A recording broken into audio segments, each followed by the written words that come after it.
All right, good morning, everybody. Good morning, good morning, good morning.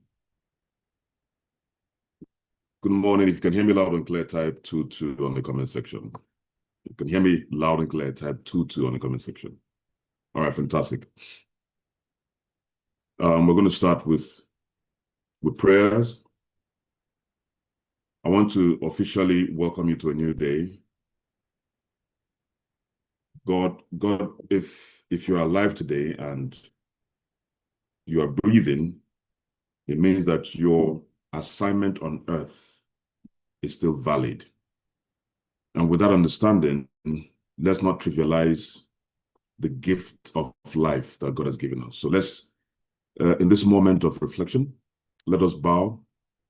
And at this moment, please, perhaps I would call a Muslim to lead us in Muslim prayer. Is there any Muslim here? So that Mubarak Abdullah. Mubarak Abdullah.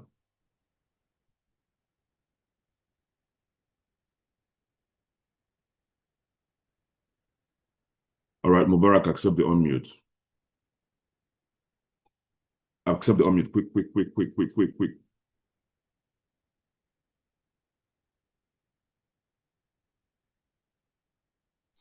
All right, Mubarak. All right. Assalamu alaikum warahmatullahi wabarakatuh. Boss, can you hear me? I can hear you loud and clear.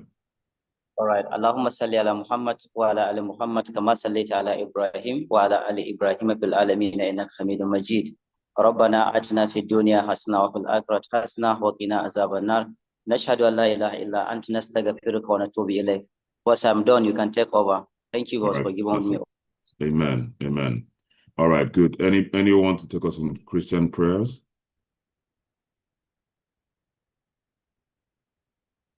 Temitayo Adeniji. Temitayo Adeniji. All right, accept the unmute. Good morning, sir. Good morning. Thank you so much for the opportunity, sir. God bless you, sir. So let's pray. In Jesus' name, Amen. Our Father and our God, we want to thank you for this morning. We thank you for the gift of life. We thank you for the opportunity to be in this amazing movement. Lord, we bless your name for all our leaders. Father, we give you praise. Take all the glory in Jesus' name.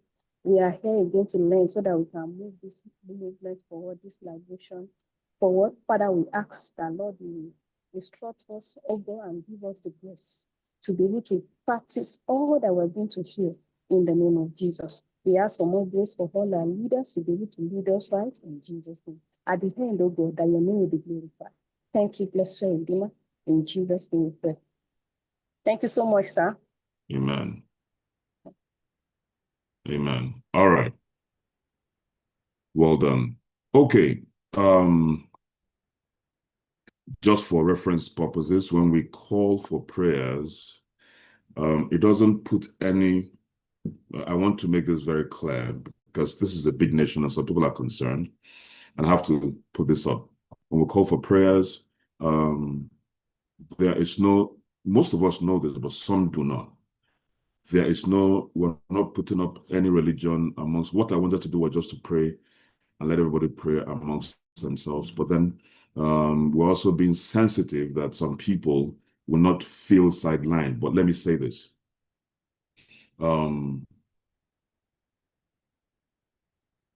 If I was born in a Muslim family, I would have been reading Quran now and not the Bible. So I am not a Christian. I am not a Muslim. We're all God's children. And I want to make this very clear. Let me say it again. If I was born in a Muslim family, I'll be reading the Quran. Some of you here who are, you practice Islam, you're born in a Christian family, you're most likely going to be reading the Bible. So I wouldn't want any partner here to bring any whatsoever notion towards religious divisiveness, trying to divide yourselves amongst religion. No. All right? My belief, I respect your belief, you respect my belief, we have a common ground, and we grow together and have proper synergy. Don't let all this nonsense happening in the world and Nigeria to affect you as a partner in the Century 21 Freedom Group, as a family. Never allow it. Am I communicating to somebody, sir? It is a psychological intended plan to divide people, which is useless. And the key to that is respect everybody. If somebody is here and they said, I don't believe in God, I respect you. I will not mock you. But if you see a reason why you should, and you see my life blossoming, and you think that, okay, maybe it's not this God way they serve it, and you come, I will teach you, but I will not in any way disregard you. So let us have that at the back of our mind. All right? Because that's where the enemy will come. Number two, because we understand purpose, and the purpose of what we're doing requires synergy. One shall chase 1,000, two shall chase 10,000. Imagine what 20 of us would chase. And in the light to that, I will bring us to a proper understanding, because if you understand this, you know that we are bigger than what the world thinks we are. But some people will try to limit us by dividing us. It ain't gonna happen. So this is our vision, to raise a financially free people who will what? In turn, raise other financially free people who will collectively use our resources and affect the world positively. That's our vision, collectively. So that means we can't allow any division whatsoever. Number two, the mission is to raise 500,000 diamonds in the connected economy and usher in the next generation world changers. Are you listening to me? Now, in the light of that, I want to quickly celebrate and recognize the leadership of this great movement. You see, in everything that this, first of all, what we do is not natural. It's a commission given to us by God himself. And we recognized it right from when we started. And I want to appreciate the presence of the leaders of the 8 nations that is driving this vision and the mission across the borders of the world.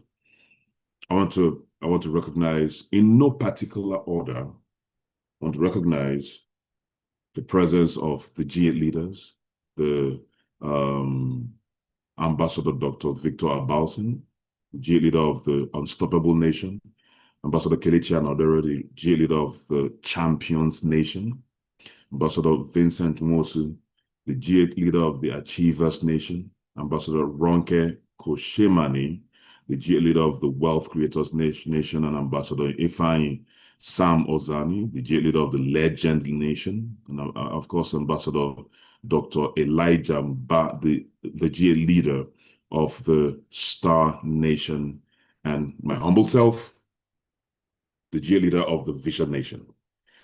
And ladies and gentlemen, because we are not in control of time, we have gotten to the place where we have to bring in the convener of this meeting.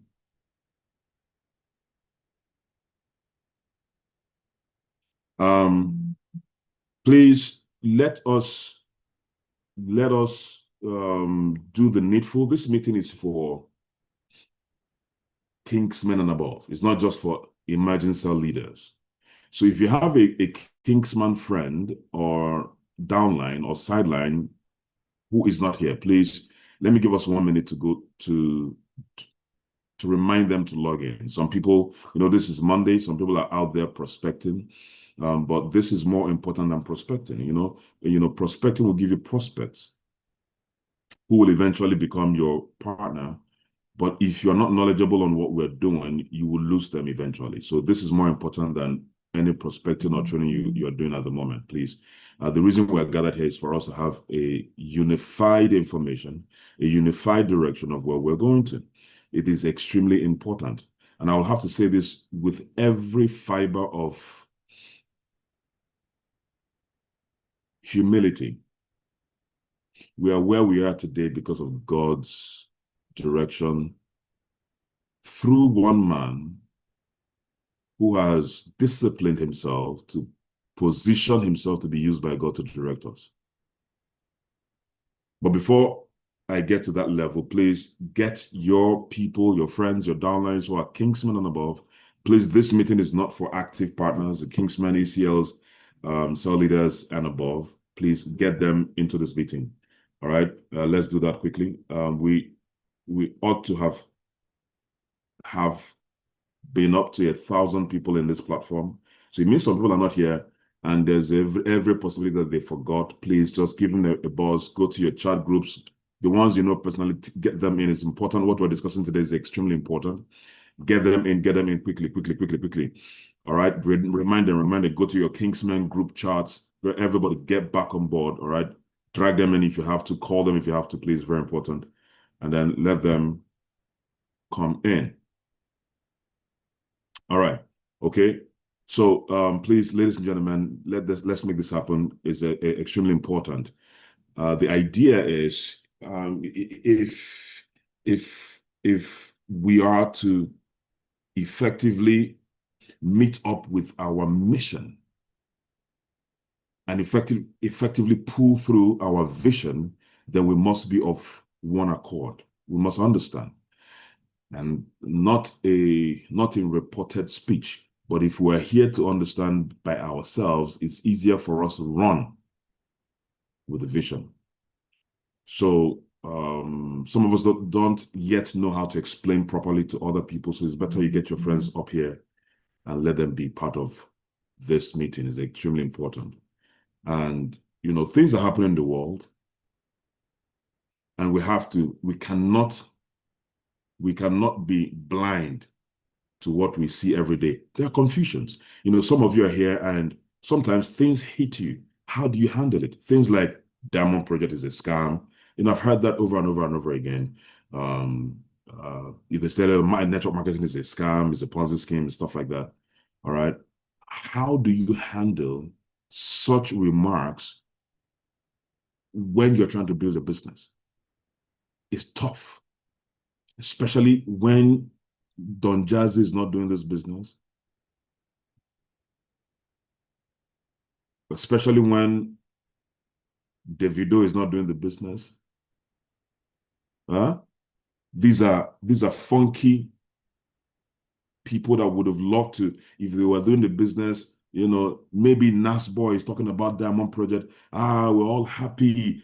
So we're in the right place. It gives us that validation. All right. Now we don't have this kind of validations. Burna Boy is not in our business. He's not recommending our business. And then you're trying to build a business. You're trying to talk to people about the business. And then these validators are not in our business. And yet somebody's coming out to say that Diamond Project is a scam. How do you handle it? Right? It is the reality on board. Now, the honest truth is you might still be here, but how do you handle it? Not how do you handle it with people who are saying it. How do you handle it yourself?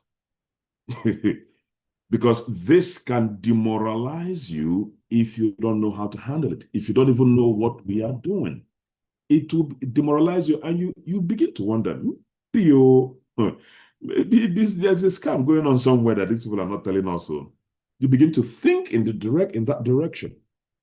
The power of words, right?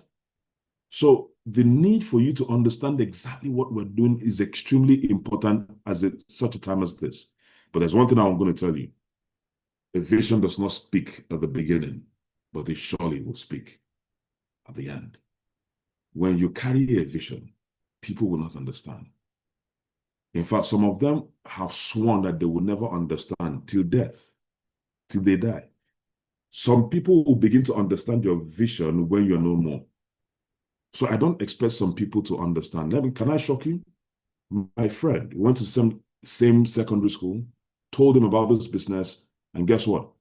The guy kept on and on and on and on. He would do that. My mother did it. She was part of the festival that brought the business into Nigeria. I said, guy, let us build. Guy, let us build. He would have been my first sign-up. because we're very close when we're in secondary school. But then, of course, after secondary school, university and all that, we came to Abuja. And then he kept on saying, I don't have money, okay, now I want to start, but I don't have money. Now I want to start, but I don't have money. It kept on jumping from 1 year, 2016, 2017, 2018. Now, let's fast forward to 2025, right? 2025, he seated in my house, amazed at the kind of apartment I'm staying in Abuja. Could this be real? Am I staying in another man's house and I'm deceiving him? But that couldn't be, because at some point, let me not go deep so that none of you will know who I'm talking about. All right. But the bottom line was that he was perplexed.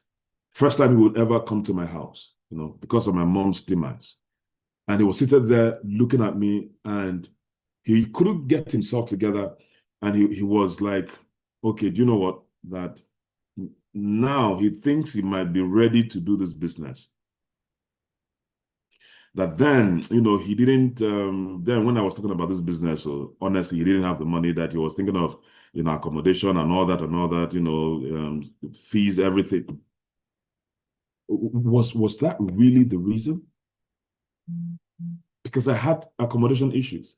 I had money issues too. He said that he didn't have money. I didn't have money when I started. I borrowed the money. I want you to pay attention, because I'm about to introduce a heavyweight here to break down this vision a little bit more so that we have a better and clearer understanding. But I'm preparing the ground mentally so that you understand that what we're doing is not normal, it's not natural. He was seated there and said now he wants to start. That and he made a statement that now he can, because we had other friends who came as well, and they were in my parlor. And he said now he can afford to just close his eyes and bring out 1 million and start. I said, bro, no start. I don't need your 1 million. Everybody started laughing. And indeed, I don't need this 1 million. But guess what? Did he not start because of lack of money? No, he did not start because he lacked the vision. He didn't see what I was seeing. And that is why I could forgive him, for he knew not what he was doing, but to whose detriment, not to my detriment, to his detriment, because I guarantee you, if he had started with me, he will not be driving the car he's driving. He will not be having the challenges he's having today. He will not be, yes, people say that things, everybody will try to form that things are okay. Things aren't okay. Because I know where you stay, I know where you live, I know the school that your kids are going to, they're not okay. Now, I have 2 kids that are in school, and God knows how much I pay for those school fees, and I'm not bothered. Because the vision comes with provision, ladies and gentlemen. It doesn't matter how bad you are going through what you're going through now. The reason is the vision is the difference between you and the leaders. You that is struggling and the leaders. So if you look away from your problem and connect to the vision, my brother, there is always provision for the vision. So even though we're all broke when we started, including myself and him, but then how did I? Because I saw the vision, it was clear. I went to use other people's money. I borrowed.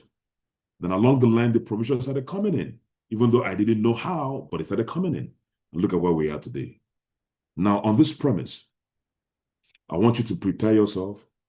I hope that you're prepared. I hope you're ready, because we're about to bring in an Ijele, the king maker, a leader par excellence, the one who opened himself to God Almighty to use him to propagate a great movement called Century 21 Freedom Group, launched different projects, the Own Your Life Project, La Buena Vida Project, now the Diamond Project, but also the Amazon Project. He is the vessel that God is using, and we plug through that vessel, knowing that with God there's structure, and this is a man of audacity, a man of principle.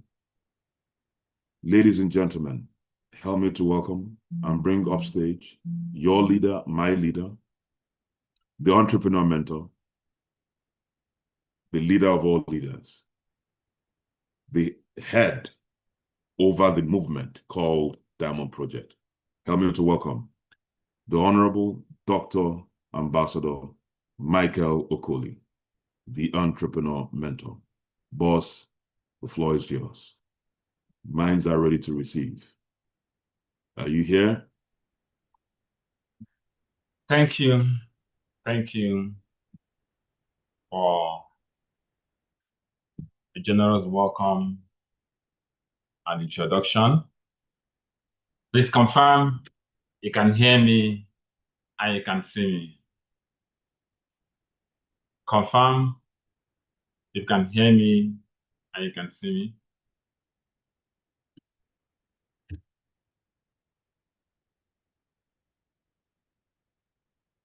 Maybe the host may need to spotlight.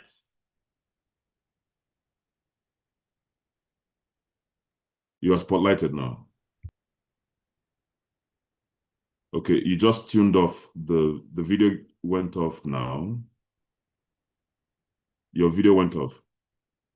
It's back on now. You're back. All right. So I want everybody here to take a minute. I want everybody here to take a minute and to say a prayer. The prayer you're going to say is about yourself. Let the purpose of this training be fulfilled in my life. A lot of people have come to trainings like the one that's about to happen now, and they get all excited, they get all inspired. But at the end of the day, they're not changed. I've seen people come to life-changing events and they are not changed. I'm going to give just 1 minute. Just pray. I appreciate Amsonefo, how you put it there. Pray in your language. This is not a religious organization. It's a spiritual organization, but not a religious organization. So I'm going to give 1 minute. And the prayer is, I don't want this training to elude me. I know some people are on YouTube because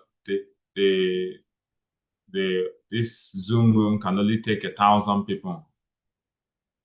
So, but I want you to take 1 minute to pray. And the prayer is, let this meeting, let this training benefit me. I'm going to give you 1 minute and I'll be back.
Okay. May the Lord hear and answer our prayers. I'm going to start by saying this. 1 second.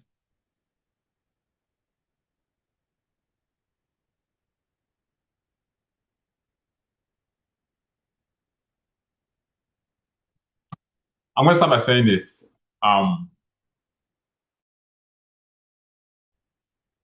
I'm not going to do a recap. I posted the link of the episode 1, the Finding My Tribe episode 1. I posted a link on Emerging Leaders group, Emerging Star Leaders group. So you can go and listen to the episode 1 so that you can understand. So I'm not going to really do a recap of episode 1 so it doesn't eat into our time, because I intend to finish this today. I'm going to say this.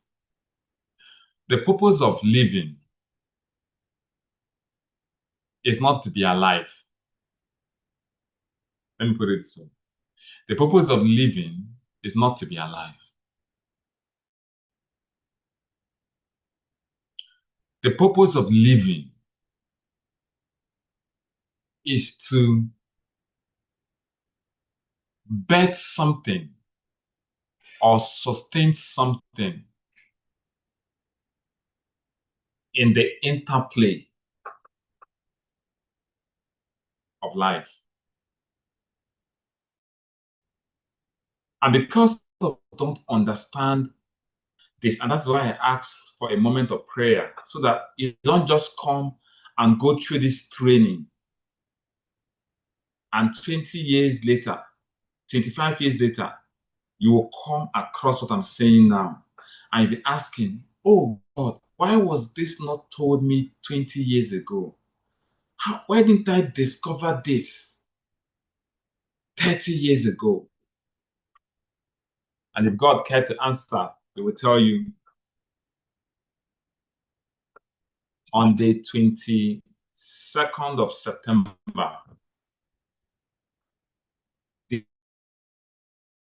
this was the exact same thing that was being communicated to you.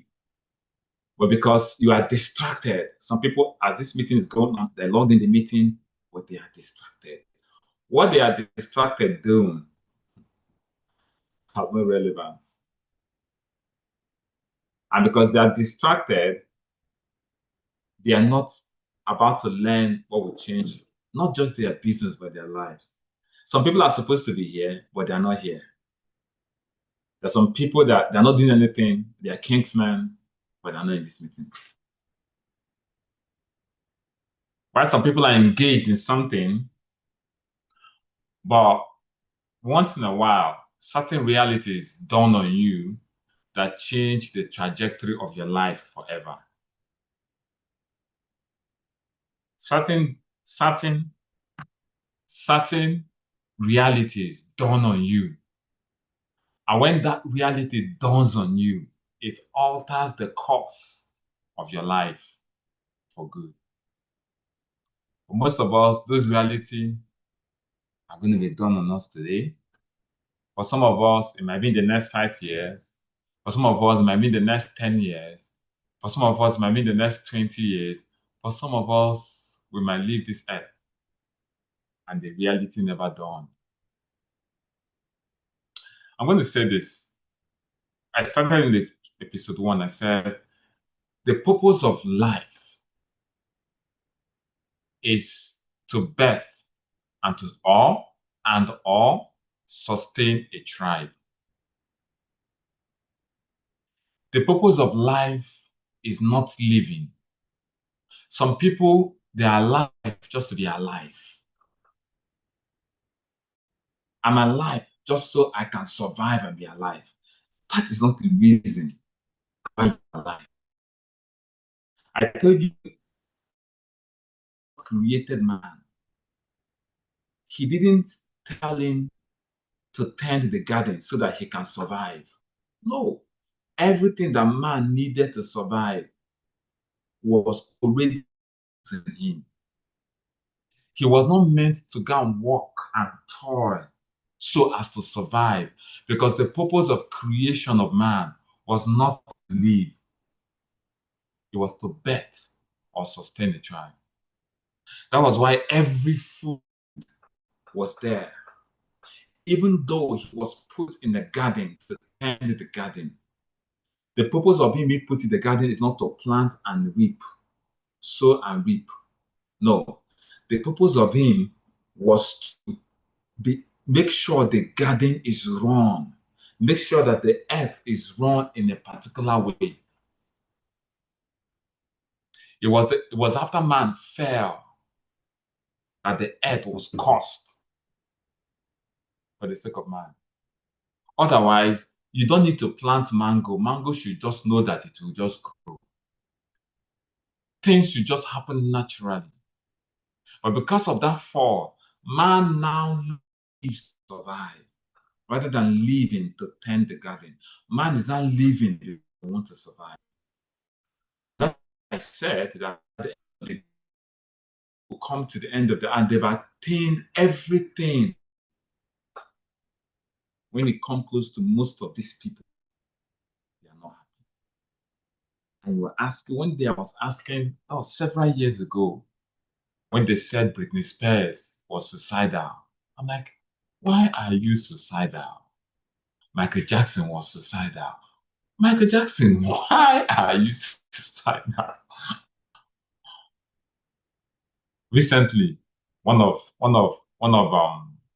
boxing elite Hall of Famer Ricky Hatton, at the age of 47, committed suicide. Was a champion, one of the few champions that the British has produced.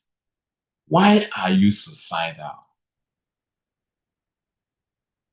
Why are you suicidal? You have everything. So why are you not happy? The reason is because they've gotten everything. It was Ivan Kruger that said, I did everything to get to the top of the mountain. And when I got to the top of the mountain, I discovered that there was nothing there after all. Why? Because man was not originally created to survive. So you wake up and all you're thinking is go to work, get a job, pay your fees, pay your rent. That is not the original plan. The original plan of a man or a woman that was created was to birth a tribe and explain to you what it means to birth a tribe or to sustain a tribe. And that is why my surname, I'm alive biologically to propagate my lineage. My surname is Okoli. And that's why I'm bearing the Okoli. They didn't give me any name. It may sound superficial, but the reason that name is not one for the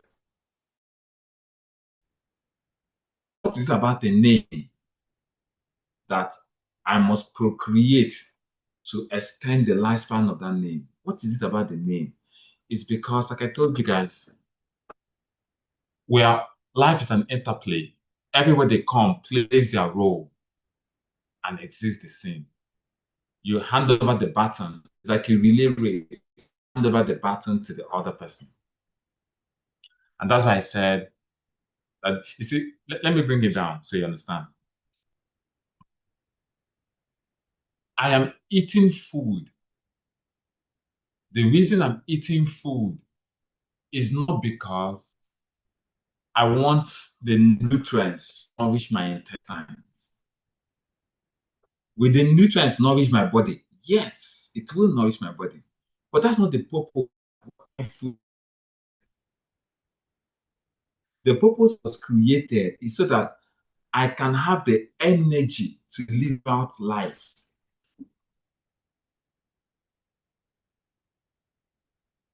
Why was water created? Water was not, if I drink this water, I'm going to hydrate my system, which is very necessary. Because the moment I take this water, it hydrates my system. But I'll be in error if I think that the purpose this water was created is to hydrate my system.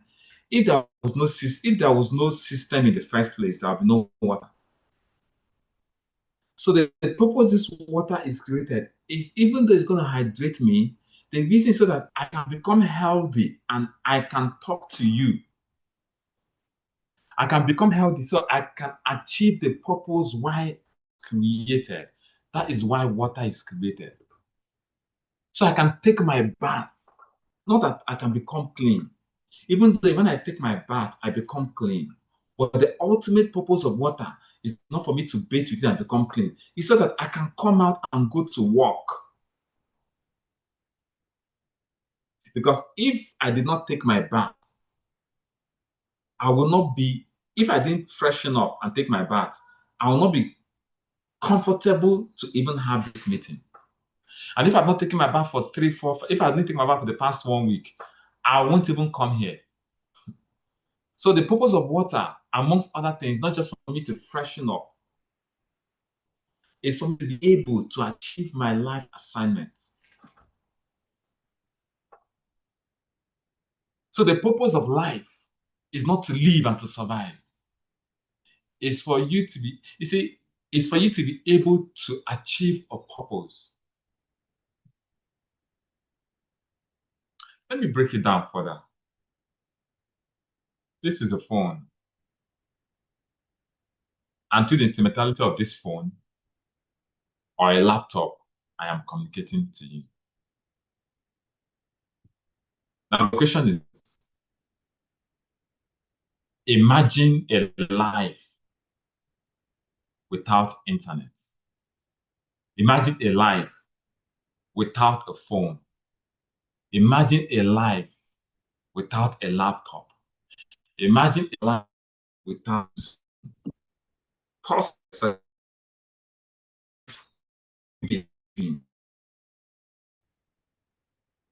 if there was no technology.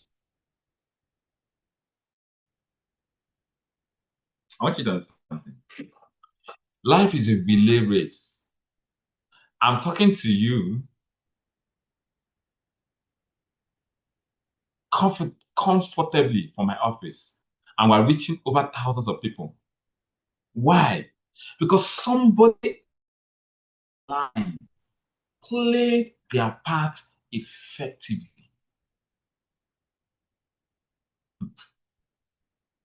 Somebody before me took time to invent a phone, took time to invent a computer. Somebody before me, no matter what intelligence I have, if there is no Zoom, I won't be communicating with you. If there was no internet, if there is no, I'm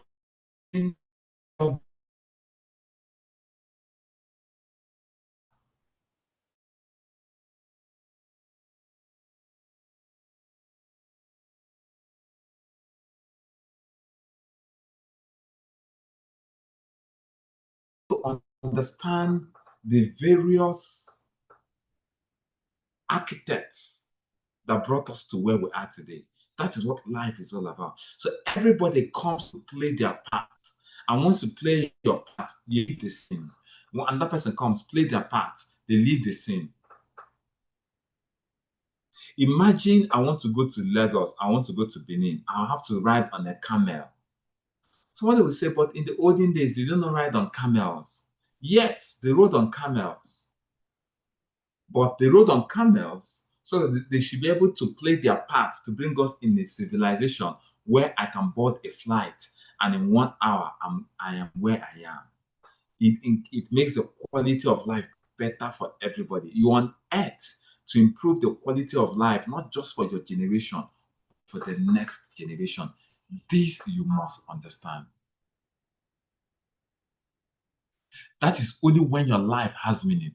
If you are not doing this in your own shape or form, your life, you may be existing, but you're not really living.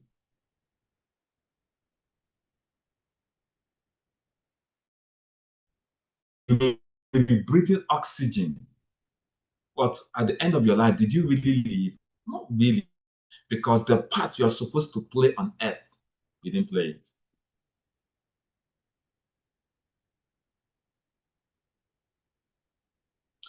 You know, the world is the way it is today because of the last generation. Imagine if every parent trained their children. Imagine if every parent understood this, and I'm telling you, and they said, part of my existence is to make sure that every child I bring into the world, I will train them in the fear of God. The Holy Book says, the book of Proverbs says, train a child in the way that he should grow, so that when he grows up, he will not depart from it. If every parent understood what I am saying now, and in the past generation, you give birth to a child, your goal on this earth is to make sure you nurture the child and you give this child values that will make this world a better place. Ladies and gentlemen, there will be no kidnappings today. Because that person that is kidnapping somebody, how did he come to a point where instead of working hard, did he not grow from a house? Was he not born? Was there not a time when he was 3 months old? Was there not a time when he was 6 months old? Was he not under the tutelage? Did somebody not teach him language? Did somebody not nurture him? Where did he go? What was inculcated?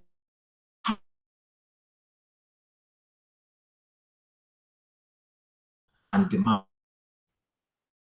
That's the question we should be asking.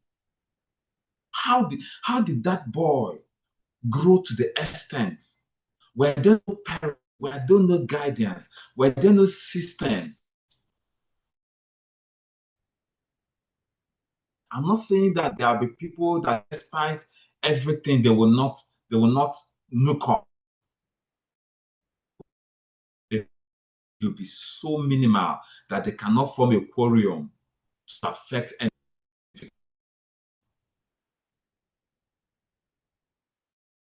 Are there ants in this? Yes, there are ants there, I'm sure. But their numbers are so insignificant to cause any disarm. So they may still be there, but their numbers will be so minimal.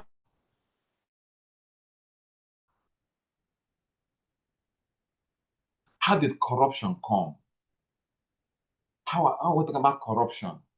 If every father understood that the reason they are alive, a tribe, or to sustain the tribe, God has given to me, they will not know corruption. They will not be corrupt. They will not steal. I told you some of the values that communicated to me. One of those values is not steal. And anything that is not your own, don't take it. So I don't understand. And it was so ingrained that I don't know. When I see people eat people's codes, I just don't. I handle. Just get it. But this said if it's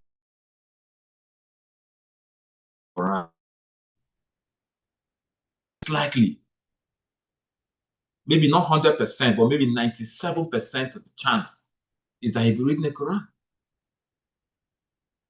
98% of the chances are. So if I grew up in a place where the environment was portraying certain values of integrity,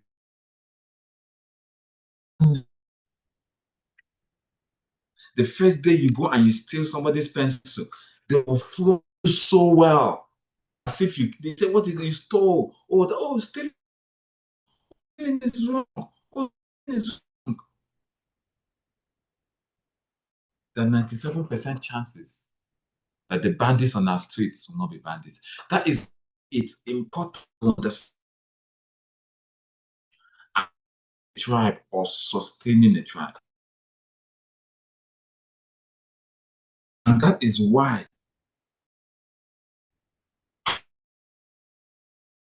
ideologies at all costs. They are pushing all forms of ideologies back.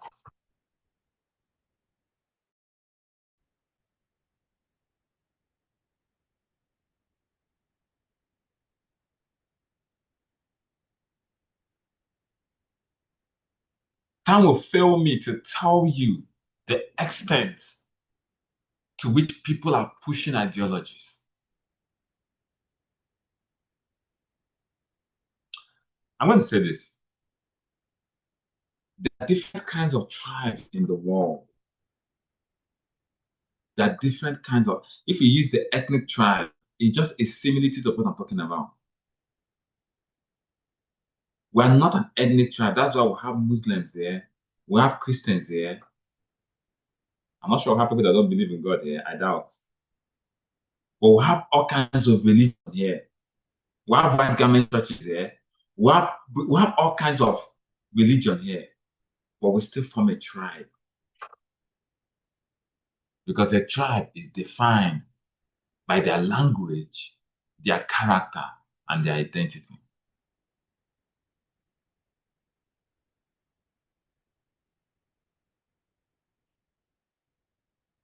So the first thing I'm going to tell you today is that there are different kinds of tribes that are existing.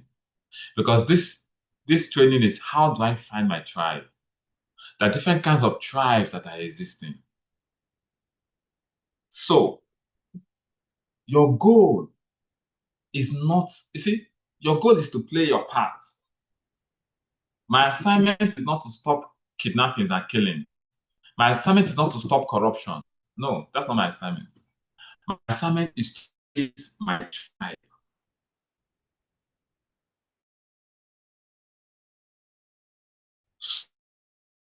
Agents of other tribes.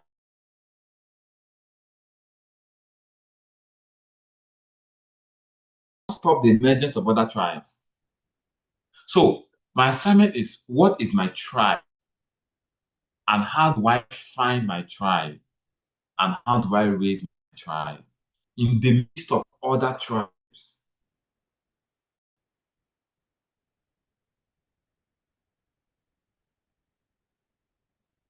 We are about 230 million Nigerians. I'm not looking for 230 million Nigerians. I'm not looking for 200 million Nigerians. No. I'm looking for my tribe. In the tribe is 500,000. 500,000 may not even be in Nigeria because our vision is global. It cuts across African continents. The mission is to raise 500,000 diamonds. Maybe out of that 500,000, maybe because what we're doing is beyond Nigeria. It's a global mission. The tribe is not just Igbo, Hausa, Yoruba. The tribe is Swahili. It is a vision beyond the shores of this country. And modalities are underway for us to take over the nations. We're about to take over the nations. You know, sometimes when this comes, it shows that it's time for you to take over. I'm also going to say this thing very quickly. Before every major breakthrough, just like what is about to happen, a tribe is about to be birthed that will overtake not just Nigeria, but the nations. Before every major breakthrough, that's what is called the falling away of people. So don't be surprised if some people are leaving your business. No, don't be surprised. You see, before a branch grows, it is pruned. Prune means there's some part of it that is cut. You can ask the gardeners, why are you cutting this flower? Why are you pruning it? Why are you cutting? It's because I want it to grow. Before every major breakthrough, there are seasons of death. Some people are leaving, some people are being pruned. The pruning is to enable the tree to blossom. So don't be surprised leaving your business. It's because you're being pruned. We're about to rock the nations of the earth.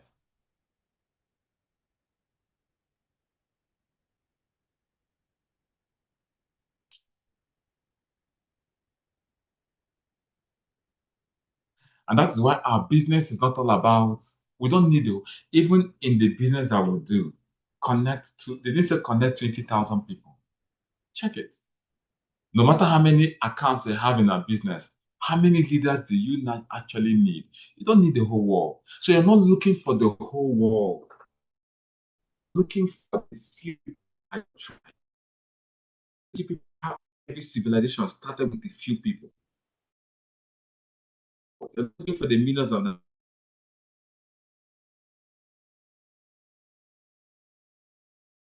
people that are your tribe are the people you need to prosper in this vision.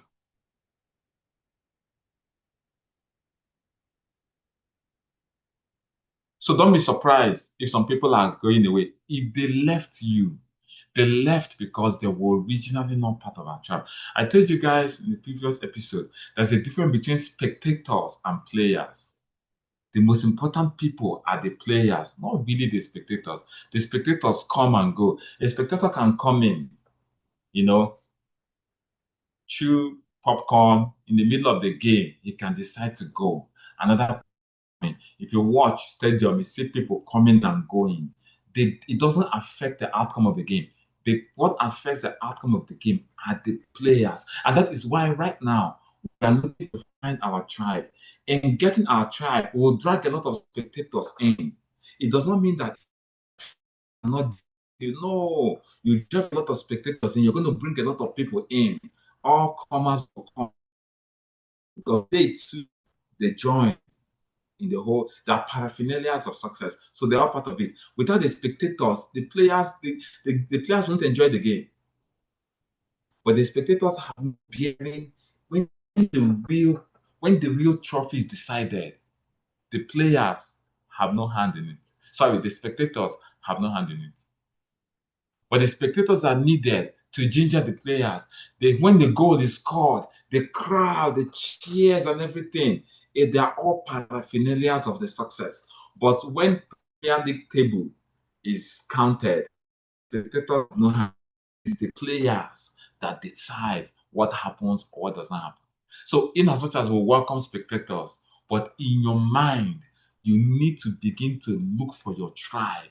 I need to find my tribe. I need to find my tribe. I can have 1,000 people, but I have just 35 people in my tribe. It's okay. Those people are coming to oil and also, but I need to identify my tribe so that I can raise my tribe. So there might be 1,000 people here. Maybe those that belong to the tribe are 300, 200. It's okay.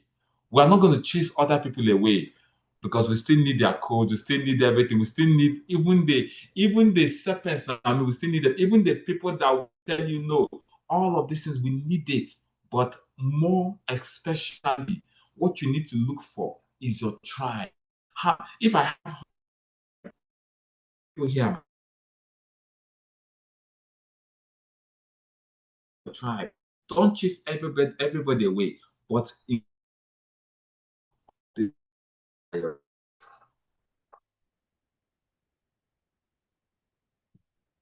once you do that, two things happen.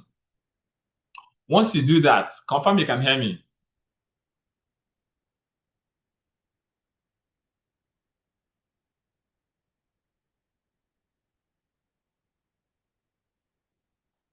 Confirm you can hear me. Loud and clear. So the purpose of our business, amongst other things, is to build a tribe. So I can have a team that is 1,000, 5,000, 20,000. When I have them and I'm rejoicing and I'm following with them, my intelligence is how many people, if the shit hits the pan, they will be here. Oh, I posted something.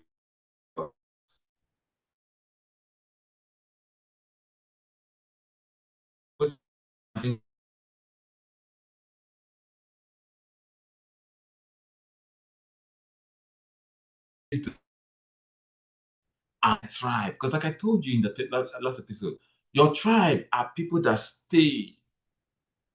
Hirelings come and go, but children stay in the house. I told you growing up, sometimes our parents did some things to us that will cry. But after crying, you will still stay in the house. You will not go because you belong to the house. Our parents flogged us. Our parents must have taken wrong decisions that made us cry. Our parents may have maltreated us one or the other. It's Junior, it's my younger brother. This is why you beating me. It's that. But no matter what, we did not leave the house because this is my house. But the house helps that they come. Any latest thing, they don't japa. Any latest thing, they don't come out. That's why we need people that are born. I'm leaving. You are not part of the tribe. You are not part of the tribe. I remember those days growing up, house girl will come. They will say, I want to go and see that. During Christmas, just be praying, they will go. Why? They beat me. There's no way they're treating me. If you're a son in the house, if you're a son in the house, no what happens, you don't go anywhere. If they leave, it was because they were not originally part of the tribe.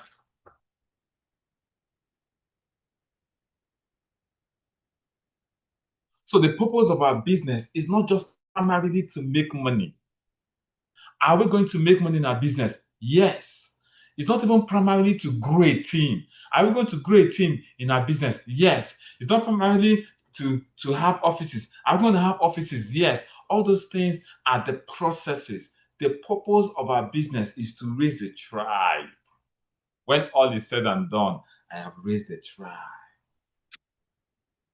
We have 8 nations. When all is said and done, these are the unstoppable tribe. And every tribe this is the world creation tribe. The whole goal is to raise a tribe that are committed to the vision. Committed to the vision. If you have not watched that division of commitment, go and watch it. I posted it on my status.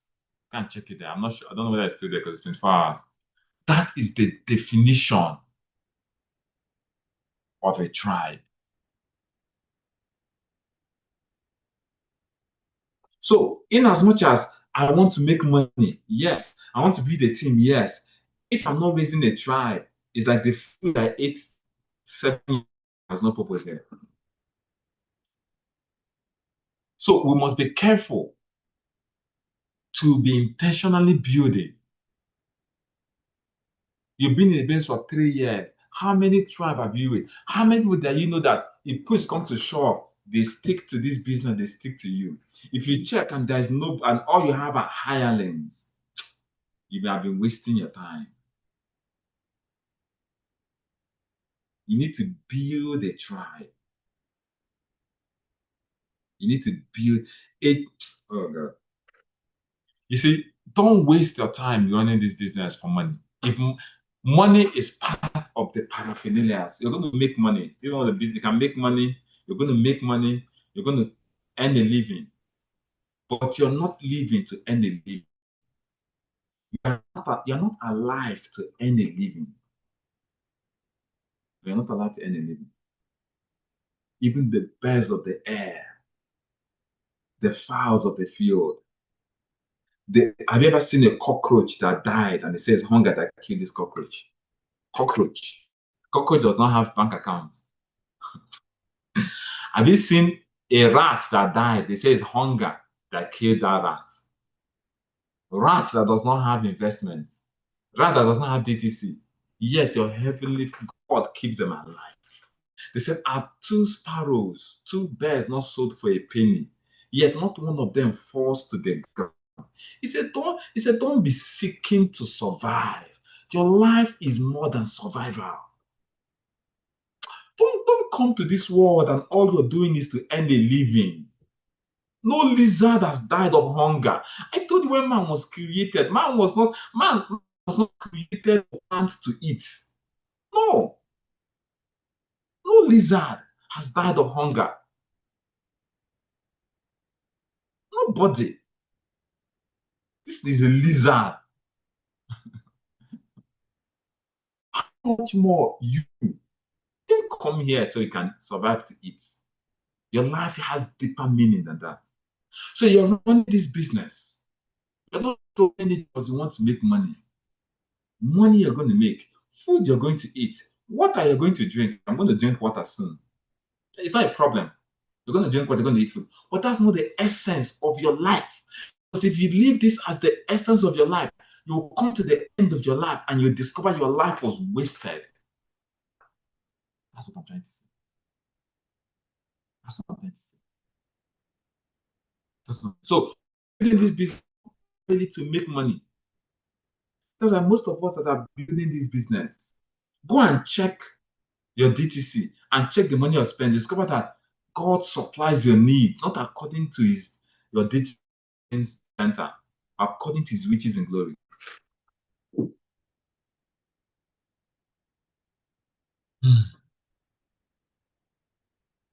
So, like I said,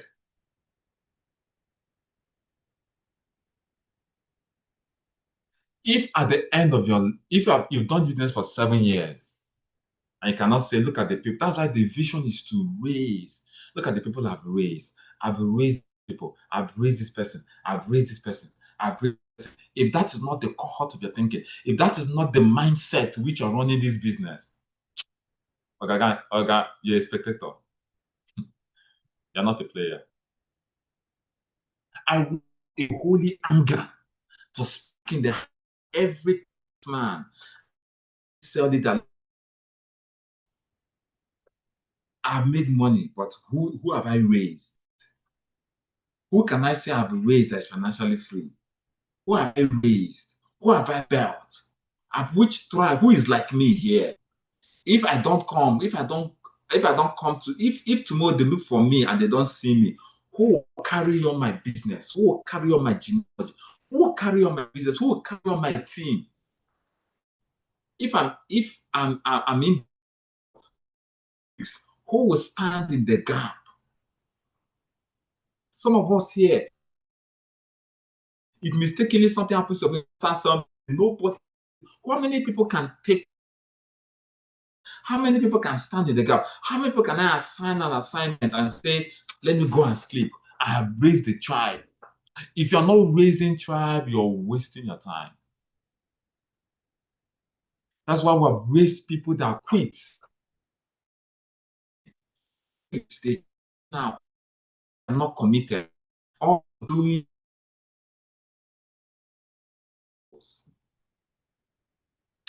this is a day you need to go back and ask yourself, I have 50 people in my cell meeting. How many of them are committed to the vision? Please, if you want to know the definition of commitment, go and watch that video, definition of commitment. Please, all J leaders post it across board. That is the definition of commitment. How many people in my team have I built that are committed? If you're not doing that, just go and start your business afresh. Because when push comes to shove, your lead. That's why when some people, when they quit the business, everybody in their lineage quits. All of a sudden, you're making 3 million naira, now you're making 1 million naira. You don't know that what happened was that you thought, you see, when people are generating codes, it doesn't matter. If you're not raising a tribe, forget it. If you're not raising a tribe, Oga, forget it.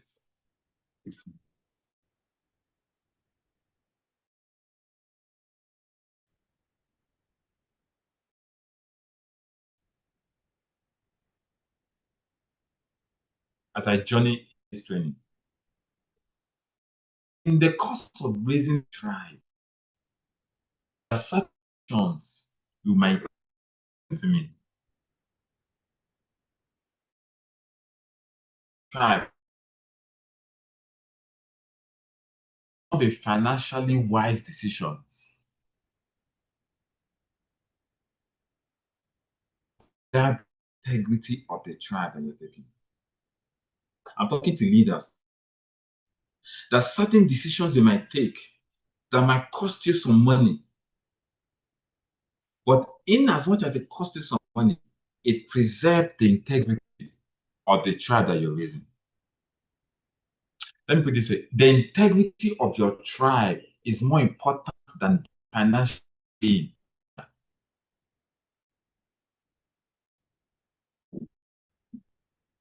There are certain decisions I have taken.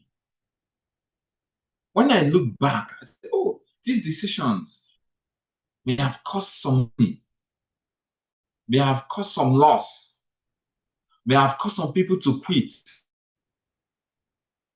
But if I'm taking back, I'll take that same decision because that same decision preserves the integrity of the tribe. I don't want to build a tribe that has the income. Okay, they said it's cracking. Wow. Nobody told me it was cracking.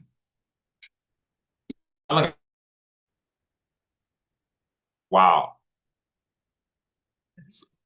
Okay. Maybe it isn't it. So let's change the internet. They said it's been cracking. It is on.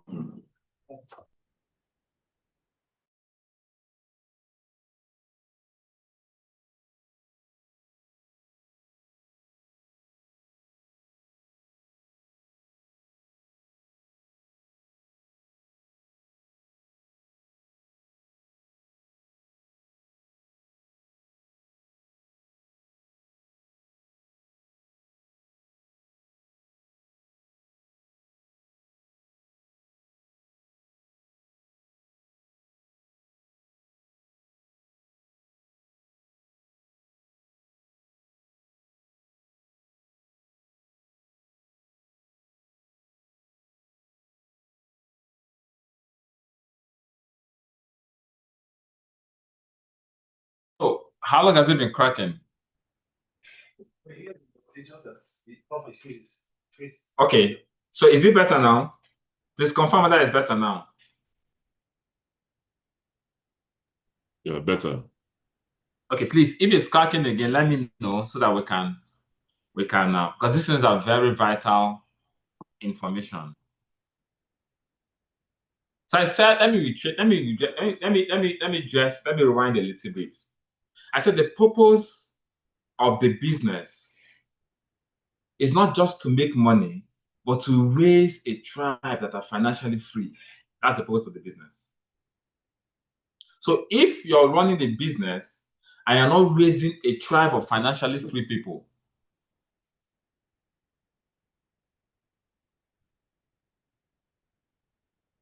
come and turn the distance, please.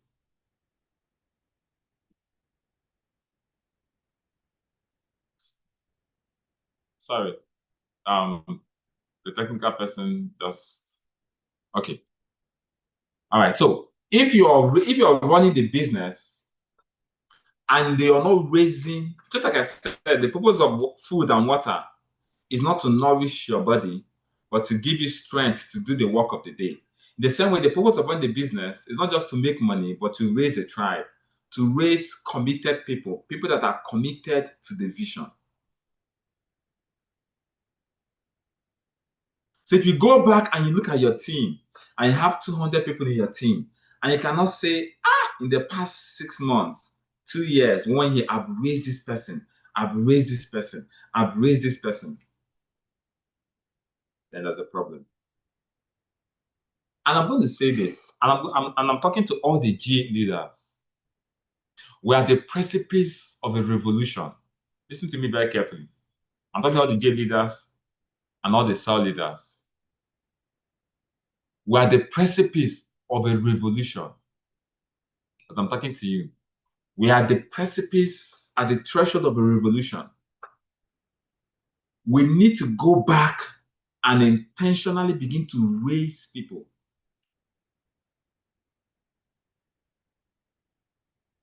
Let it not be that the last people you raised are the people you raised 3 years ago. In the next 6 months, what are the new people that I've raised? I'm talking to the cell leaders. Let your trophies not be, these are the people that I raised 3 years ago, 4 years ago. Who are the new people that you are constantly raising? Who are the new people that you're constantly raising in our business? That's the mark on the scorecard. In the next 1 year, let me see you. 1 year ago, they were not hearing of you. But 1 year later, you see this person, you see this person, you see this person. They are new people that have raised. Because a generation will die, a tribe will die if there's no procreation. Eriko has told us that the secret of this business, the lifeblood of this business, are new recruits. They're new people that are not just new people that you're training and that you're raising. Now, I also said before I stopped, or the cracking intensified, and I had to stop, that the integrity of a tribe is more important than the success of the tribe, than the financial success of the tribe. But the integrity of the tribe is really the success of the tribe. Now, I'm getting deeper into this training, so you understand what I'm saying. When you're raising the tribe, the language, the identity, and the culture that's preserving the integrity of the tribe is more important than the financial gains of that tribe. There are several decisions leaders have made, and I have made. And when I made that decision, at the end of the day, it may have caused some financial loss. It may have caused some attrition. But I've discovered that if I was put in that position, I'll make the same decision because they preserving the tribe. Listen to me very carefully. Preserving the integrity of the tribe is more important than the financial gains. There are several people that we've seen the rot happening somewhere. We've seen something that is not supposed to be. But I know if I call out this thing now, if I do this thing now, this person will now quit. And this person is matching me 3 times. So this person is matching me 2 times. This person is leading a team. This person is in charge of a whole team. If I correct the person, or if I discipline the person now, the person might not do the business again. His team might quit. He's paying me 3. If you take that decision, you may make money temporarily, but you've compromised the integrity of your business and your tribe. Let me say it again. Preserving the integrity and the culture of your tribe is more important in the long run than the financial gain, the momentary, temporal financial gain you think you may be gaining. Have you not seen leaders that saw somebody stealing a car, somebody doing something, they're trying to cover the person up? You see a leader outrightly going out of the way. Instead of bringing that person to book, if I caution this leader now, this leader has paid me 3 times. This leader is the one running my presentation. This leader is the one and instead of you to preserve the integrity of the tribe, you allow it. Watch how people that have done it, ask yourself, how did it go at the end of the day? Ask yourself, how did it go? No, ask yourself, how did it finally go? They will rise up and they will soar and stain and destroy the fabric of your tribe. Most of the greatest injuries in this business are not from outsiders. They're from people that have lost their way. But because they're still producing codes, we can't discipline them. We allow them to be in their tribe. They are the greatest injury to our tribe. Because they are sheep. They are wolves in sheep clothing. A sheep hides from a lion outside, but from a wolf in sheep clothing, then they kill the sheep because they are so close. So they inject poisons, serpentine poisons into the sheep. And all of a sudden, they're in your team. You've made them untouchable demigods. They are going inside your team. They are wrecking your team. But you woke up one day, you don't have a team. And when you trace it, it's to that wolf that because you were generating 20 codes in a day, 100 codes in a day, you did not discipline the person because you don't want him to leave. You don't want him to leave. At the end of the day, he will grow a civilization that is alien to your own civilization and will soar and will stain the tribe and will corrupt the tribe. So you woke up one morning, team of 100 slash to 20. Because corruption, when you now realize you're battling it, it's like a virus that has eaten into the body. So when you now want to cut it off, you might have to cut off the whole leg. That is gangrenous. When you now want to now deal with it, you see that the whole leg is gone because if you don't preserve the integrity of your tribe, the business you're doing is rubbish. Let me shock you. If you don't preserve the integrity of your tribe, your business may seem to be doing well. It may seem to be going well, but when the rain comes, when the storm comes, that's when you know you don't have a business. When the storm, I didn't say if the storm comes, the storm will definitely come. He did not say if the storm comes. He said those that build their house on the rock. He didn't say if the storm comes. He said when. If means it might come. When means it will surely come. He said because they built their house on the rock. When the storm came and the wind blew, they did everything. Chaff. Spectators left, but the house was still standing because it was built on a rock. The tribe they were building was still standing. But if you're building on sand, you might spend years building monuments. Hey, you see somebody doing something wrong, you turn the other way because he's a leader. You don't want his generating code. You see somebody maltreating somebody, bullying somebody, eating somebody's codes, doing the right, collecting part payments that we don't collect in City Energy, doing certain things that we don't do. You say because no, the money you're making, you're more interested in the money that you're making, you're more interested in the codes that you're generating. Continue. When the storm comes, you will discover that you did not build anything because every man's work will be tried by fire. And when the fire comes, you will find out whether it is chaff that you're building. It will shock you that all you're building for the past years is chaff because nothing can stand. The integrity of your tribe is more important than the financial benefit. Leave that money. Yes, it's producing. If you can't align yourself with the vision, come and be going. I know you're producing codes. I know it will make me more money. I need that money. I know. But I want to preserve the integrity of this tribe. So if you don't bring yourself to order, you will be disciplined. If you want to quit, quit. If it's only 10 people that I hold and the 10 of them are part of the tribe, are committed, we will rise again than having 1,000 people mix multitudes.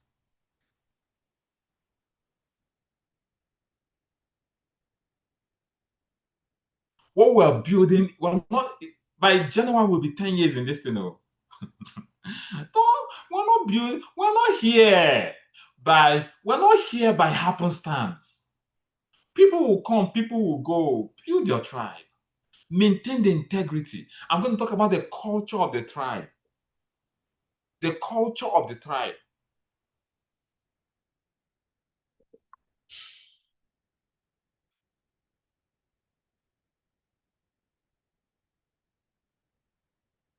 The culture of the tribe. I said every tribe has a language. Every tribe has an identity. And every tribe has a culture. I said the language of your tribe is entrepreneurship.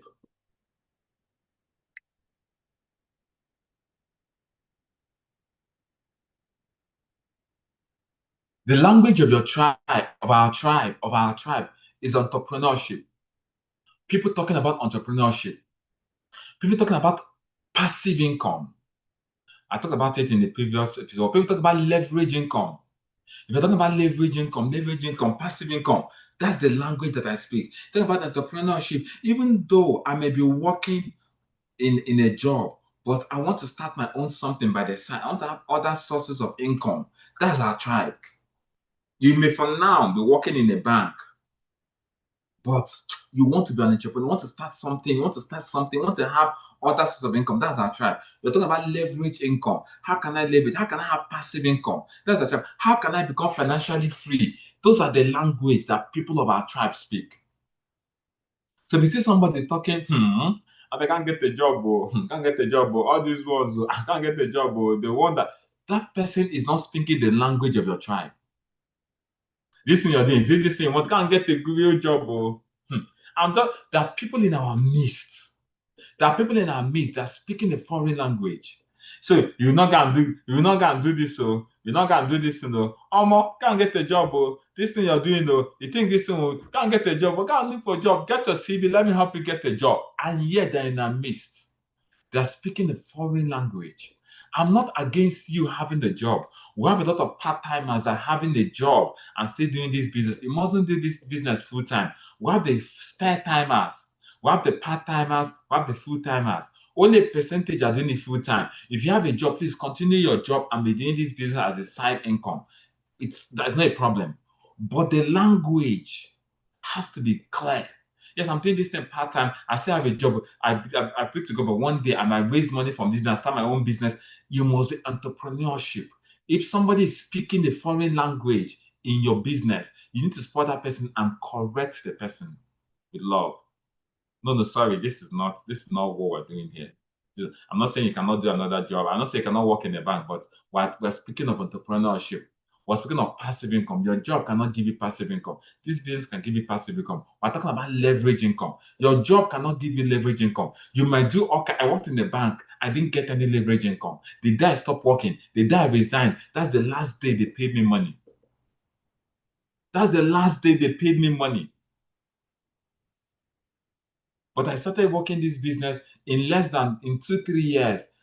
I don't actively prospect as it stands now. And I'm not actively in the business, but I've been making leverage income. I'll make leverage income to Jesus. Why? Because it's leverage income, it's passive income. That is our language. We'll talk about financial freedom. Coming to a point where your passive income meets your financial obligations as they fall due. That's financial freedom. Financial freedom doesn't mean that you own a private jet. No, it means if your monthly expenses is 500,000, you have something that you're not actively involved in, but it's giving you 600,000, 700,000. What it means that you can wake up in the morning and do what you really want to do without the basic necessities of life being a burden to you, because you have something that generates passively the income that you need to meet your financial obligations as they fall due. That is financial freedom. These are our language. That's it. And our business is one of the few businesses that can propagate such dimensions of finances. Our network marketing is the only business, one of the few businesses, if not the only business, one of the few, if not the only business, that if you don't have plenty money in the bank account, you don't have plenty connections. Most Nigerians don't have Dangote as their father. They don't have Adeleke as their brother. They don't have Otedola as their uncle. They don't have any millions anywhere kept. This is what I'm talking about. If you have Otedola as your uncle, you may not necessarily do our business. Your Otedola can set up, you can be running one of his oil companies. That's what I'm talking about. I'm talking about people that want passive income. If you have Dangote if you have Adeleke, they can give you 30 billion naira, you can build real estate and you begin to earn with it. I'm talking about the majority of people like I was before. When I looked at my dad was a retired civil servant, was a forcefully retired civil servant.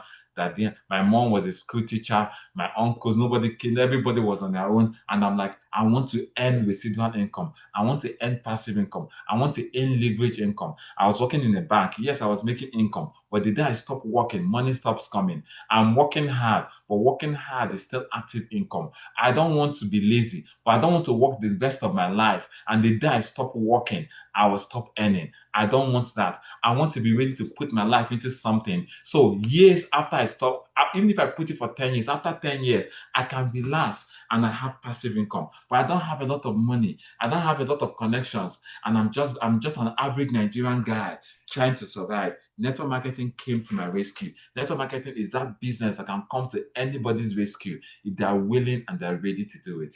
That is our language. Forget what you see on the internet. Young people are doing. Forget all. Listen to me. Forget all. Everybody on the internet is trying to sell you something. At the end of the day, they say, put your credit card there. At the end of the day, they say, put your credit card there. 7 ways to become a multimillionaire. 10 days. Use AI and build a multi-million-dollar business. At the end of the day, at the end of all those things, put your credit card there. Let us give you. Everybody is selling something, okay? Don't be deceived. Don't be deceived. Don't be deceived. Oh, there's something you can do. Oh, content. There are several things you can do. Don't be deceived. Go and find out what people are doing. Network marketing remains one of the few businesses, and I stand to be corrected. I stand to be debated on this. I can debate this on BBC, CNN. One of the few businesses that if you don't have plenty money, you can start with 50,000, you can start with 70,000 naira. Once you're ready to work hard, you can build passive income. You don't need to know Otedola. You don't need to know Adeleke. You don't need to know anybody. Even if your friends reject you, you can go to Code Market. All you need to do is to develop the skill set, the skills that you need. Have tenacity, have determination. Network marketing can take it to a point where you can begin to make passive income if you're properly mentored and guided and so on how to do it. That is our language. Take it anywhere. I stand by it. I remember when they, crypto this, crypto this, crypto this, crypto this. Go and check. Oh, this. Let's go and check all this. Go and check. Don't be deceived what's going on Instagram. They are making money. At the end of the day, you're using your data to watch it. At the end of the day, all of them will not tell you, oh yeah, they will still make a sale. They're making, if they knew how to do it, if they could make that thing with money, why are they looking for you? Why are they trying to teach you? If you find something good, you can't do it yourself. They're trying to refer you. They're trying to bring you. They're trying to sell you. Network marketing is one of the few businesses, if not the only business. If you don't have connection, you don't have money, you can start with as little as 50,000, 70,000. If you're ready to work hard, if you're ready to be tenacious and determined, if you're ready not to give up and you're ready to be trained and learn the skills, over time, you can grow a team of salespeople that can give you passive and residual income. That is our language. The second thing about a tribe, the first about a tribe is the language. This is the language you speak. And you can ultimately become financially free. That is the language you speak. The second identity is we are people that want to. We don't want free for nothing. Our identity is that if you come and dance me money, I'm like, no. We are people that want to work for our money. We are people that are ready to work hard. We are people that are willing to be trained, personally developed. We don't want money misroad. We are ready to go to the trenches. We're ready to dig deep. We're ready to roll up our sleeves and get to work. That is our identity. We're not waiting for one Odogo Parana to come and give us money. That is not our identity. We want to be fulfilled by the work of our hands. That is our identity. As a lady, you're not waiting and praying for one Ned Moko to come and marry you and all your problems are over. That is not our identity. A Ned Moko can come and marry you. I don't have a problem with that. But inside your heart, you want to be able to say, I did this thing. I achieved this thing. There's this fulfillment that comes. I built my team. That is why you can't succeed in this business and they will say, as a lady, you slept your way to the top. In our business, you can't sleep your way to the top here. Nobody can gift you anything. They give him downlines. No. They don't do it. The business format doesn't support it. Anybody that rises to the top worked his or her butt off to get to where it is. Ask everybody. Even you that is there, you know that this is not a place. Even if your leader supports you, that must be your role. Because you can't build two legs. Even if they build one leg for you, you must build the other leg. You must come. Anybody that is making money and succeeding knows that I played a role in this. And that's where you get your self-esteem from. That's where you get your self-respect from. That's where you get your dignity. That is why our second cardinal culture, you must be willing to be trained. These are people that are willing to be trained. They are willing to learn the skills. They are willing to give it what it takes. They are willing to go to the trenches. They are willing to work hard. They are willing to pay the price for success. This is our identity. There's some people that are not like that. If I sit down and you tell me, choose one, don't do anything, stay in your house, and you win the lottery of $10 billion, or go and build something of $10 billion, I'd rather go and build something. That is our tribe. That's our identity. The third identity are people that want to impact in other people's lives. They don't just want to make money. They want to be a part and parcel of other people's life. They want to make impact. Some people are comfortable with making money, but they're not interested in making impact. Some people, they can't live this life without making impact. I met a young man some time ago that I sat down. He told me all he wants to do is to make impact. I said, our business is where you want to, what you want to do. If you want to make impact in life, this is the business. So the identity of people that don't just want to make money. You can make money. There's several people that have made money, but they made no impact. I want to make impact. The assassination that happened in America of a conservative activist. The guy dropped out of school and started a tribe making impact. Some people he's making impact. We want to make impact. And if you want to make impact, you cannot avoid criticism. No. If it's impact you want to make in this world, you must be willing to embrace criticism. They follow body. They are mutually inexclusive, as they put it. One cannot go without the other. Mutually exclusive. One cannot go with the other. You must embrace criticism. If it's impact you want to make. If you don't want criticism, please go and sell ice cream, please. Everybody is selling shawarma and ice cream. Everybody will like you. Everybody loves the person that sells ice cream. But if you must make impact, you must be ready to be criticized. You must be ready to be attacked. You must be ready to be misunderstood. If your life must make impact, our third identity is impact. Now let me go into the culture.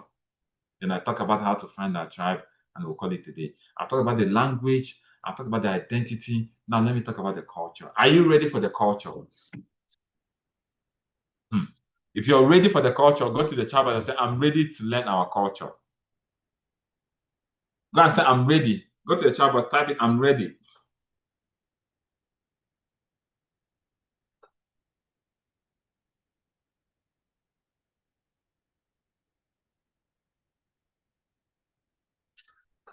Wow.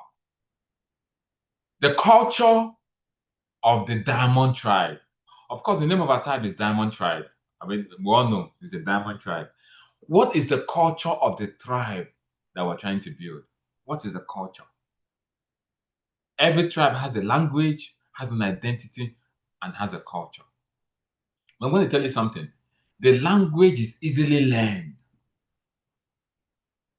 The identity now follow come. But the culture is cultivated over time. Let me say it again. The language comes naturally, easily. If you're an Igbo guy and grew up in Igbo land, you will speak Igbo naturally. You didn't go to learn Igbo.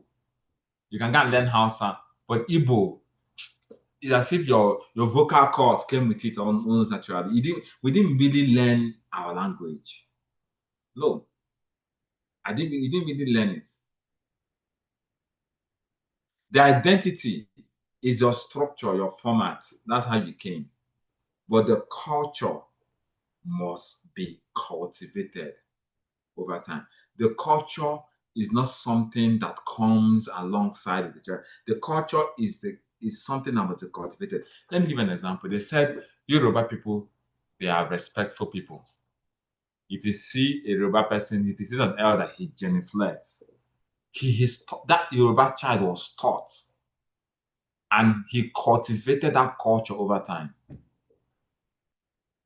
When they say Igbo people like business, they were taught business.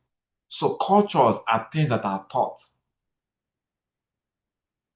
So the cultures of our tribe, as I'm going to list them, I hope I have the time to do all of that because I want to finish this training today, are not things that you say because you're part of the tribe, you have it. No, you must intentionally cultivate it.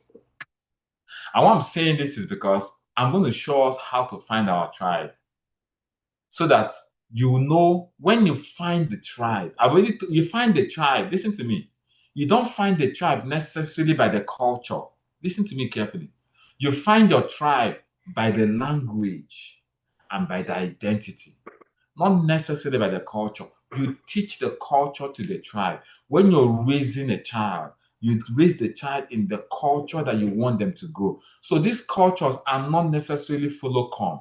These cultures are something you must impute every day into your tribe so that they can grow up and become a semblance of the tribe. I told you in my first episode that every tribe is a representation of a spirit. Precise cut. A tribe is cut. So this is the culture I'm about to tell you is the culture of the spirit that we are resonating. So as you find the tribe, you must grow them in this culture, as I'm about to tell you. You must guide them along the lines of this culture. No. They say Igbo boys, they like money. Come and learn business. You must train the child. You must train the child. You must train the child. So it's an intentional act. So when you're building a tribe, you must make sure that you're training them the culture so that when they grow up, they can become the cut diamond. What are the cultures of our tribe? I'm not sure if I can take all of them today. I'll just take a few one, then show you how to find our tribe, and they will move. The first culture of our tribe is we are a tribe of people that are dependent on God. We're a tribe of people. Our number one cardinal culture, right from the inception of this business almost 10 years ago, when we wrote to the constitution of this business, our number one cardinal culture, everybody here knows it, is commit your business to God. Our culture, we're a people that are dependent on God. There's some people, that's why every of our meetings starts with prayer, because we are not a people that are dependent on our own intelligence. And the reason we're dependent on God is because we understand that this vision that we're running came from God. It did not come from the figment of somebody's imagination. It did not come from the smartness of some Igbo boys. No, if you think like that, you're mistaken. It came from a source. That is why before this civilization started, me and the masterminds, the GA leaders, we went on the 6 days fast. We fasted before we signed up to this now we're doing. In 2016, we had was it 5 days? Correct me, is it 5 or 6 days fast? Please correct me. How many days fast did we go on again? 6 days. 6 days fast. We did not sign up into this civilization because we saw a business and wanted to do. We started on a 6 days fasting and prayer. We will gather together. That was in January 2016. It's not something that started because some people wanted to make money. We prayed and we'll come together after the fasting. We'll come and we'll break our fast. And part of the prayers is, God, if this is not your will, scatter it. We don't want to engage in something that does not have your signature in it.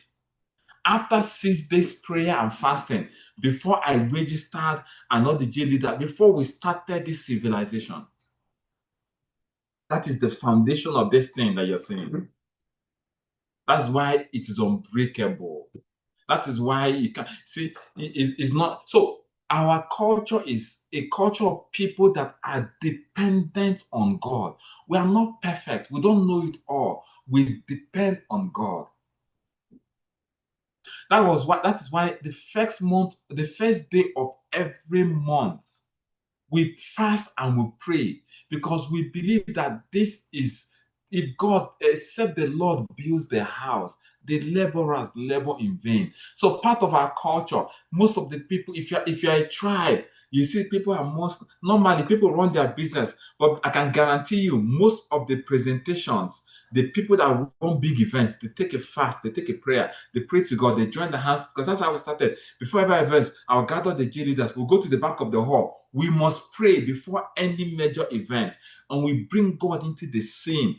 That is our culture. That is our number one culture. That's our number one cardinal culture. It is not being religious. It is our culture.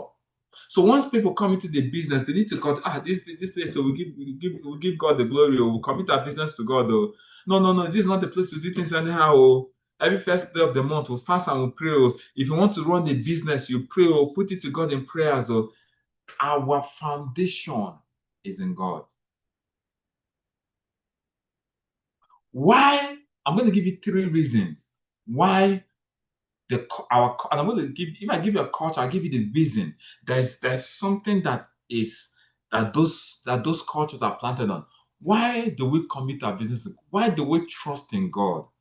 Why don't we trust in our own wisdom? Why don't you trust in the books that I've read 84 books in network marketing? I've done this. I'm mentored by the best. I paid thousands of dollars to be mentored. Why don't we trust in those things? Why do we still leave all those things aside and we trust in God? I've told you the reason, because this vision came from God. And that is why we'll rather sacrifice money and preserve the integrity of this vision. In December 2018, they did that. There are some people that we sacrificed people.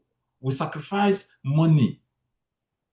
We let money go and keep the integrity of this vision, of this tribe. So if you wake up and you think you don't want to because you're making money, the integrity of the tribe, the success of this tribe does not depend on me. We're not smart. We are being guided. So why do we trust in God? Number 1, because God is faithful. The faithfulness of God. You see, God is that person that will never leave you. Men can leave you, but God can never leave you. He is dependable. Another word for faithfulness is dependent. We can rely on God. You know why I know my life will never fail? It's because the person I'm relying on is dependable. You know why I know that even if the whole world comes against me, I can't fall? It's because the person I'm relying on is dependable. He is faithful. He does not change. Human beings can change. Have we not seen people betray us? Have you not seen somebody you've done everything for? The person goes to your back and stabs you at the back? God doesn't do like that. God is dependable. God is the. I've not seen people sing your praises one day. Yay! After singing your praises the following day, they curse you. Have you not seen human beings do that? Even the GA leaders know that as loyal as they are, my faith is in Oluwa. They know. My faith is in God, not in man. My trust and my dependency is in God. Because if people have not failed you, you're just learning. People will fail you because people change. So the first reason why we depend on God, why we trust in God, is that He can't fail. He has never failed. He will not start failing with me. He has never. The earth is where it is because God does not fail. He's not me. He will start failing with. So that's our culture. We depend on God. The second reason we depend on God is because God is merciful. Some human beings, the moment you do, they will not forgive you. They will do. If my daily bread depends on human being, the day I offend that human being, that's the day He will take out my daily bread. But God is merciful. He can forgive. As frail as we are, as imperfect as we are, He has not pushed us away because He's a merciful God. Human beings, when you do what they will throw you away. They will tell you, go. They will reject you. That's human beings for you. But God does not throw people. He's merciful. He will forgive you and He's merciful. So we know that we are weak. We know that we are perfect. We know that we're not doing things the way we know that sometimes the things you're supposed to do, you don't do. If you check the way you're running your business, if not for the mercy of God, the business will not stand today. If you tell yourself the truth, the way I've run this business, if not for the mercy of the Lord, this business will be nowhere to be found. I've committed, I've done so many things, but this business is standing because there's someone that is merciful. He's merciful. He's full of mercy and kindness. That is why we look unto him. That is why we depend on him. Sometimes we make grievous mistakes, but his mercy is still there. That is why we trust on God. So our culture is dependency on God. Then the third reason why we depend on God is because in this civilization, spirits are involved. It's not just your hard work. Spirits are involved in this civilization. Some of you, the person that would have come into your business, that would have become a diamond and become a leader, as they were going, is that same day that Amaba attacked them, collected their phone. How come? How come they didn't collect their phone? It's only when they decided, I want to do this business. That's the day they will tell you, oh, my phone. Spirits are involved in this civilization. So the thing that will make it succeed, demons are involved.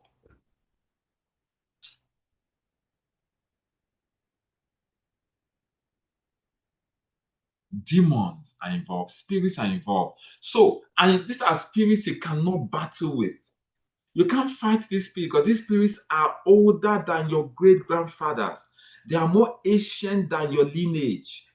Spirits don't die. Human beings die. In this civilization, it's not only human beings. We even know these things.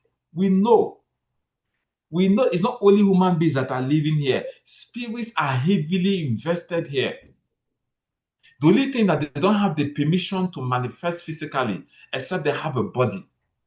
But they are operate, just like I can't see oxygen. I'll be foolish to think, well, show me oxygen. I beg, that's not like oxygen. Where is oxygen? Show me oxygen.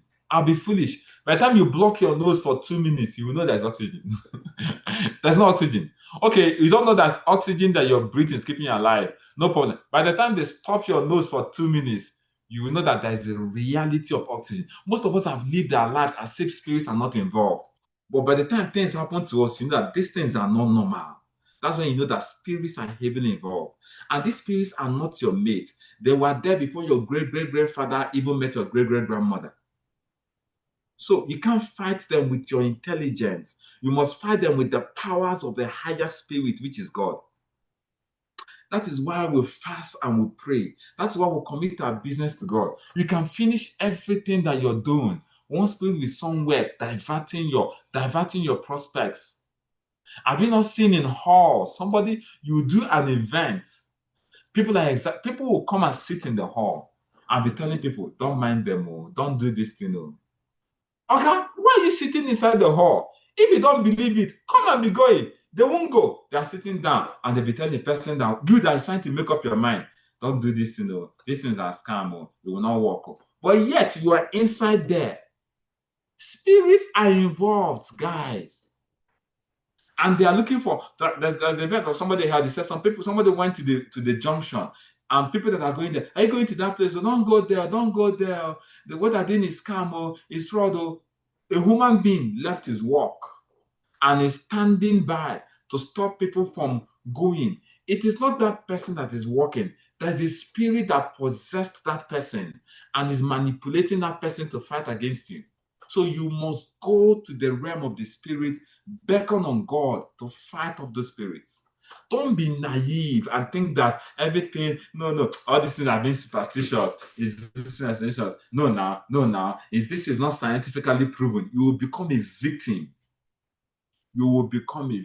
That is why you don't. Oh, I see people do some useless skits. They're playing with. They say, yeah, spirit. Go to a native doctor shrine and go and scatter it without having another backing. If you think it's a joke, no, go and see a masquerade and go. No, you have the intention that these things are operating by certain spirits. So what is the third reason why we involve God in our culture is because spirits are involved in this civilization. These spirits are ancient, older than your great-grandfather. So you can't fight with them with intelligence. You can't fight with them with physics and mathematics. You can't fight with them with have you not gone to the hospital and they will tell you this cause of illness, we don't know what it's called. It's called idiopathic medicine. We don't know the cause of it. We don't know. Something is doing me. They've checked you. Everything about your body is okay, but you're feeling pains. We can't see anything. Organ, spirits are involved. Whether you agree to it or not does not change anything. And everybody is reflecting the dimensions and the desires of the spirit that's moving him. So that's why we must involve God. Don't run your business and think anything can just happen. Don't start any month without committing your business in God. Don't start any month without dislodging negative influences. Don't go and run presentation without praying and asking God to take charge. That is not the culture that we have. Spirits are involved in this civilization.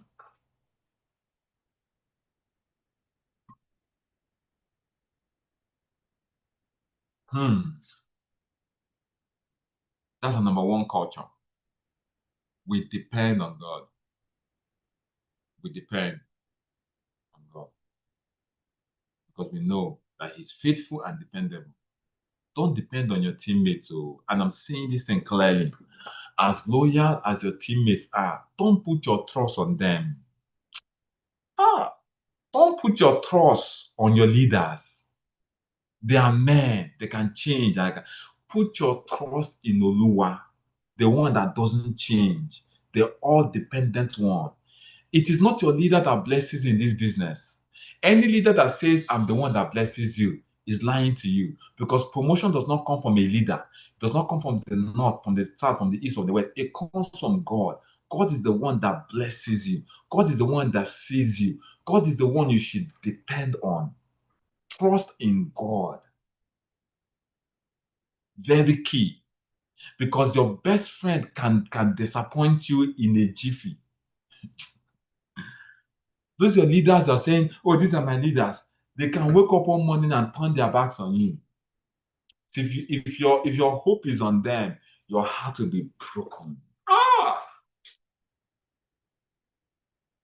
Trust and depend on God. That's the number one cardinal culture. How many minutes more do I have left? Wow. Time is fast spent.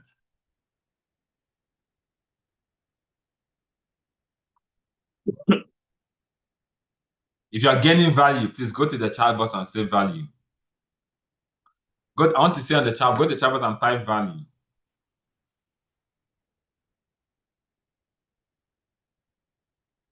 Value. If you're gaining value, go to the chat box and type value. Time will fail me to talk more on this first culture. But let me move on. The second culture that we have, it's the culture the culture of selflessness and sacrificial. The second culture that we have is selflessness. The tribe that we are building is a culture of selflessness. It's not about me. It's about you. Selflessness and sacrificial living is our culture. That is why if you're running this and you're selfish, you don't care about your downlines, you don't care about your teammates. No, we're selfless. And that's why when you see leaders, every leader in this dispensation is always giving up. Show me a leader that is not sacrificing, supporting. If you're a leader, you're not sacrificing for your team, you're not representing our tribe. You must sacrifice your time. You must sacrifice your energy. You must sacrifice your money. That is what this business is all about. I'm not saying create an entitlement mentality with money, because there's a way you can give money. You now create an entitlement mentality. But there's certain, every leader sacrifices. You open an office, he sacrifices. That is the nature, that is our culture. Sacrifice and selflessness. That is the culture that we're trying to build.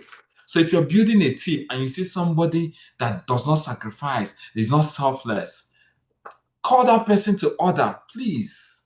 This tribe is known for selfish, just like a Yoruba man that sees a Yoruba boy that's not genuflecting for his elders. You call him to order, say, no, we are Yorubas. I'm not saying other tribes do not respect their elders.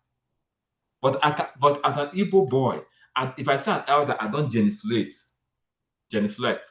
But the Yoruba person, you will genuflect. You teach them, okay, in our tribe was sacrificial and was selfless. This thing you're doing is not part of our tribe. It's not our culture. You need to be more sacrificial for your downlines. You need to be selfless. You need to put yourself before other people. You're presenting, and because this team is not your team, you are not bringing. No, don't, because this person is on your power leg. You're not taking care of the person. That is not our culture. In our culture, we don't know power leg and paying leg. We treat everybody as we are selfless. We are sacrificial. If a leader is not, if you see somebody that is not sacrificial, you tell him to do something, it's not selfless. Tell him this is not our culture. No, this is not our culture. Our culture is sacrificial and selfless. The reason is because the spirit you are representing is sacrificial, is selfless. So for God so loved the world that he sacrificed his only begotten son. Okay? Most of us, if they tell you to take your son, your child, and sacrifice it to the world, you will not agree. I want you to understand. If they say this is your child that you love, have you not watched some movies? This is this is your duty. The child that if they hold somebody ransom and they say this is your child, we have your child, they will do the wrong thing. They will not sacrifice that child. But the spirit that will represent sacrifice his child. They will tell you, this is the wrong result, right result. You have the right result. Call the wrong result or we'll kill your child. Most people, before they finish talking, they start singing the wrong result. They start singing. Even they will sing and repeat and repeat. They say, it's okay. This say call it what? I want to call it 7 times so that you'll be sure I heard it. But the spirit will represent sacrificed. It was not about him. He sacrificed his only begotten son. Sacrifice is the culture of the spirit that are representing. So if you are running this business, I'm going to tell you this, and time may not allow me to go through the distance because of time. My time is fast spent. But let me shock you. Most of the people that are coming into your business, listen to me carefully.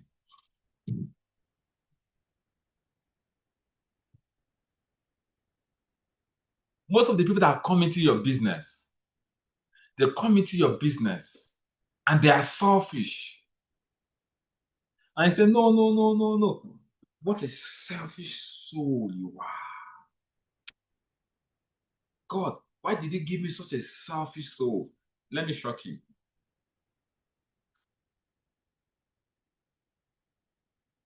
Listen to me very carefully. Network marketing, the business we do, is a business that brings all kinds of people our way. And the reason all kinds of people are coming our way is that those people can shape us and transform us to imbibe the culture of the spirit that we represent. Let me say it again. Anybody that has 49990, 69990 enters into your business. It is not coincidence. It's done like that. So when they enter, you will see somebody that will test your patience. And you shake.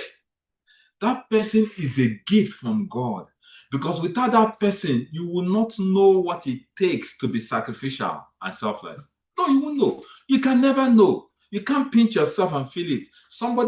You can't beat yourself to cry. Somebody will beat you to cry. The people that come into our businesses, whether they're spectators or they're players, their role is to help us to embody the nature of the spirit we're representing, is to enable us to imbibe the culture of the tribe. Have you not seen somebody that will come You've done everything for this person. You spent your money for this person. You pay that person's accommodation. There's nothing you've not done for this person. And the person stabs you at the back and your heart is broken. Hi, you hold your heart like this, your heart is broken. And when you go through those things, that person was sent to you. If not for that person, you will not know what it means to be tolerant. You will not learn patience. You will not learn patience. You will not learn patience. You will not learn to be tolerant. You will not learn to be selfless. You will not learn to be sacrificial. You will not learn empathy. But that person comes and the person finishes dealing with you. And you have to forgive, because one of our cultures is forgiveness. You have to forgive. Oh, your heart will break. But this is the same person I used my last card to pay for his child's dedication. I used my last card and paid for it. This is the same person that is saying this against me. Your heart will break. But as your heart is breaking, you know, our culture is to forgive. Our culture is to forgive. Our culture is not to have offense. You shake and you say, I forgive you. I'll not take offense. That is the culture that you're cultivating. But that person is a tool to help you. If not for that person, you don't have patience. I've learned patience and forgiveness. I've learned tolerance by running this business. That's what network marketing does for you. If I'm having my own business, if before you do it, I will sack you before you even start. But in this business, we'll tolerate.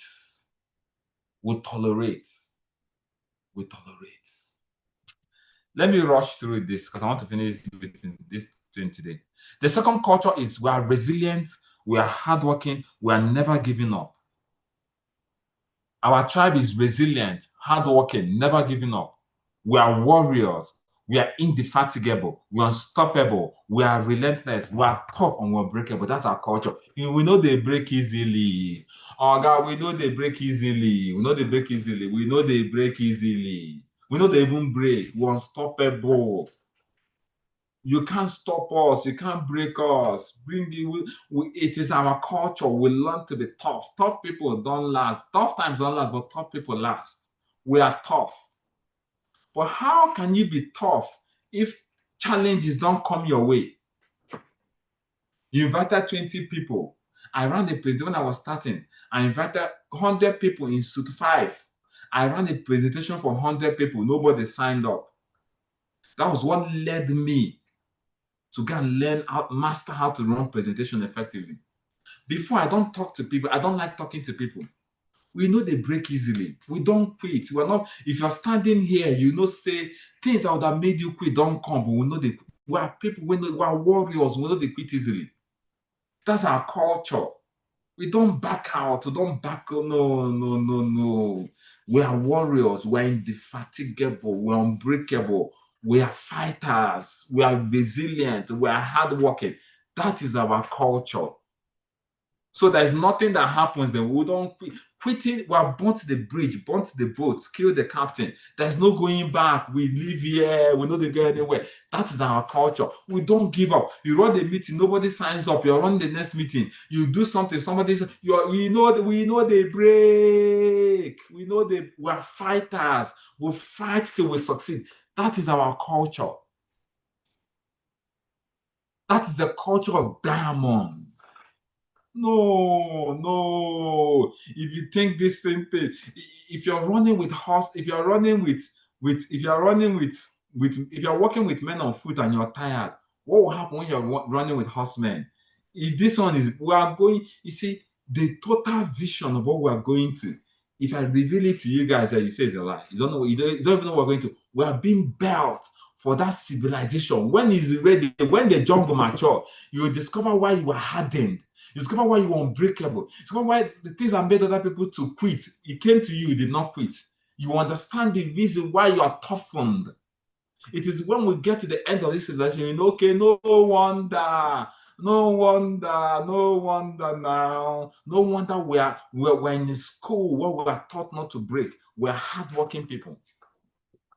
But guess what? How will you know that you're unbreakable? Except people come into your space to break you. How will you know that this is unbreakable? Except you smash it on the ground, it does not break. How will you know that your phone is water resistant? Except you put it in the water and it doesn't spoil. So the business brings people our way that will test us, push our resolve, and will come out unbreakable, unstoppable. What is our culture? Number 4. We are humble. We show great depth of humility. We don't oppress people, neither do we always show ourselves. We have nothing to do with pride.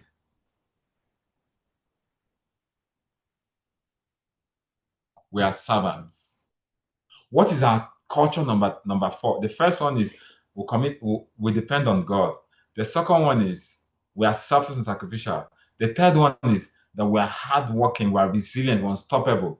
The fourth one is that we are humble, we are servant leaders. Any leader that is coming and everybody is carrying their back, everybody is bowing down, everybody is doubling for him, it is not our culture. Yes, show respect for your leaders. When leaders come, stand up, show respect. But any leader that does not come, I go as I am. If I want to see anybody, 80% of the time I go to their office. I don't summon them to come to my office. Ask the GA leaders. If I have a meeting, if I see a GA leader 10 times, 8 times I go to their office. Not because they can't come to my office, but because we are servant leaders.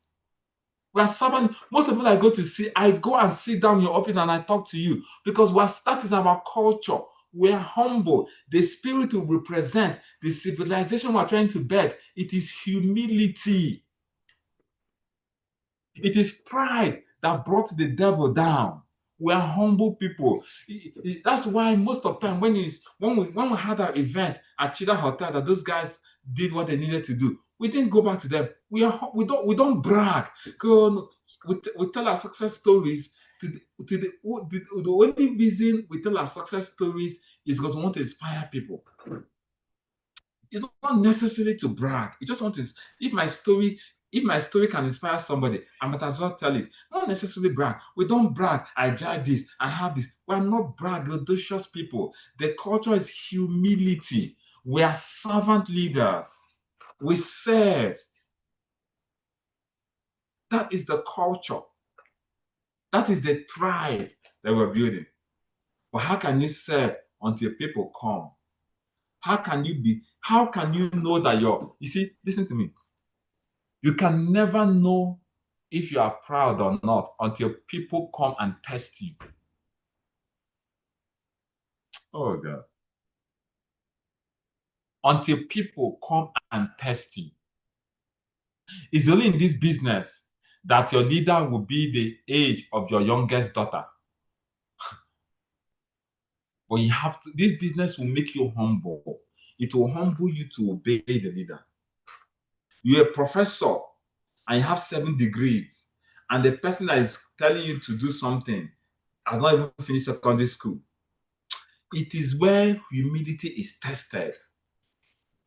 That's where you don't know whether you're humble. This one of the see, let me tell you, for those that don't know what network marketing does, network marketing is the tool that models you to become the ultimate version of yourself. The challenges that we face, the attacks, the criticism, the rejections, they are all building you up to model the tribe. Oh God. I wish somebody would hear what I'm saying. It's a gift from God. I won't tell you I would have been this humble if not for network marketing. Because the money here, you don't pluck it from the tree. You bend down to pick it. You must have bent down. Anybody that made money in this business must have bent down to pick it. You didn't pluck it from the tree. You bend down. You serve. So one of the benefits of network marketing is that it teaches you to model a dispensation that is pure. Time is going, let me run. We have integrity. That's the fifth culture. We have integrity. they have it, our culture, we have integrity, we are honest, we have no schemes, we have no scams, we don't engage in anything fraudulent, we are straightforward. One of our cultures is honesty and integrity. There's several things I would have brought the way. I know if I bring it, I will sell it. But one of the ask the G leaders they know. So a lot of people call me, come and sell this thing, come and do this thing, come and put this on, come and put this on. No, integrity, honesty is the bedrock. Will this thing benefit the team? If it's no, I'm not interested. You don't pay money to our account. You pay money to is integrity. Is integrity. It's honesty. Anything fraudulent, we can never put our hand there. That is the culture that we're building. When I say people eating people's code, somebody signed up with an account, with 3 accounts, later the person 1 account, and you eat 2. It is not our culture. I don't know where you're doing this from. It is not our culture. If you're stealing, we may not see you, but you are going against the culture. If you're defrauding people, it is not our culture. Somebody says something, you carry the pay, don't eat people's payments. Please. Don't do things that are against the culture. But how will you know that you're honest is when temptations like this come. Our business is temptations to make you become the ultimate version of yourself. Somebody now come and say, I paid 500K into your account. First of all, we don't receive money to our account. We receive money centrally to the company's account. Or no account should even receive money personally to your account, except with the authorization of your GA leader for some specific purposes, because they have the right to sell some of the packages. But generally, you receive money generally into the company's account, apart from those that have right to sell products. So you pay into their account and they give you the products. Apart from that, you pay separately to the company's account. But somebody now tells you, oh, hey, you look at this person, he has money. He pays 1 million naira.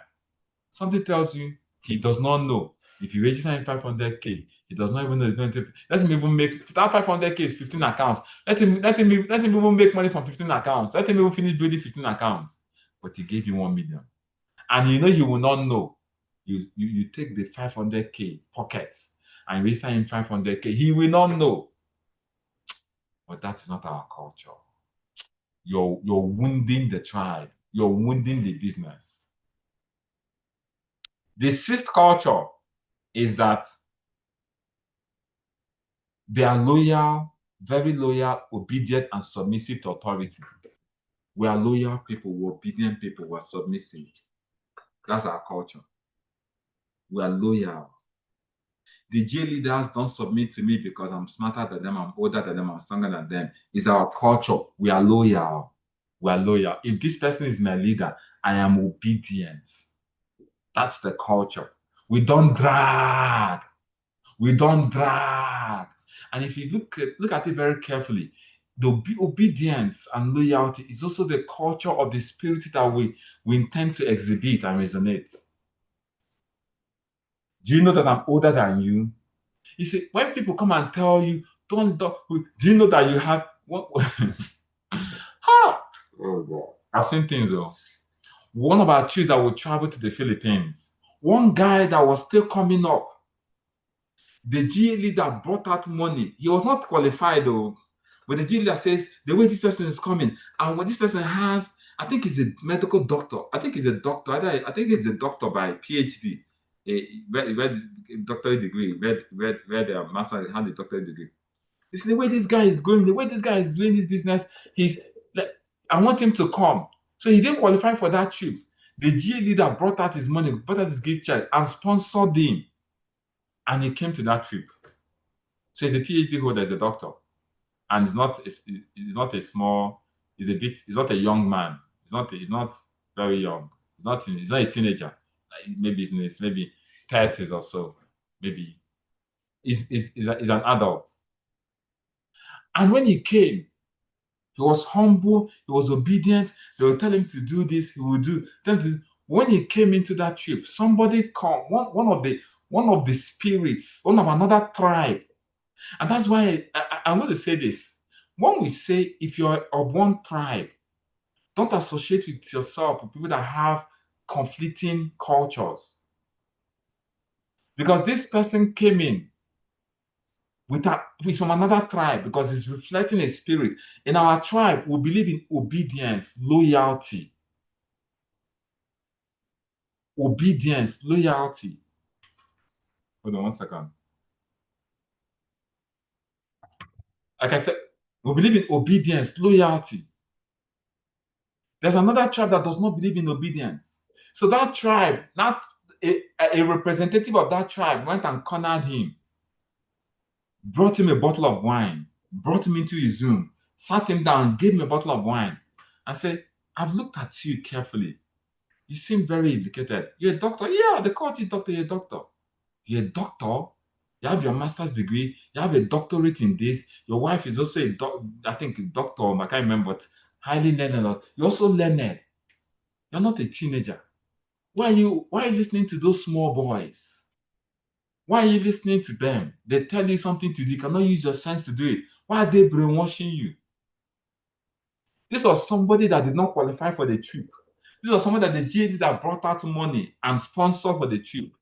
Another alien civilization that doesn't believe in submissiveness, authority, obedience, and loyalty began to tamper with this guy's mind. He told him, no, you can do it better now. Why are you listening to them now? After all, began to sow seed of discord. This man that was doing well, that was a rising star, after listening to whispers from an alien civilization, whispers from another tribe, he now came just like before you know it, when they came down from the trip, he told his leader, I want to have my own office. I want to run my own presentation.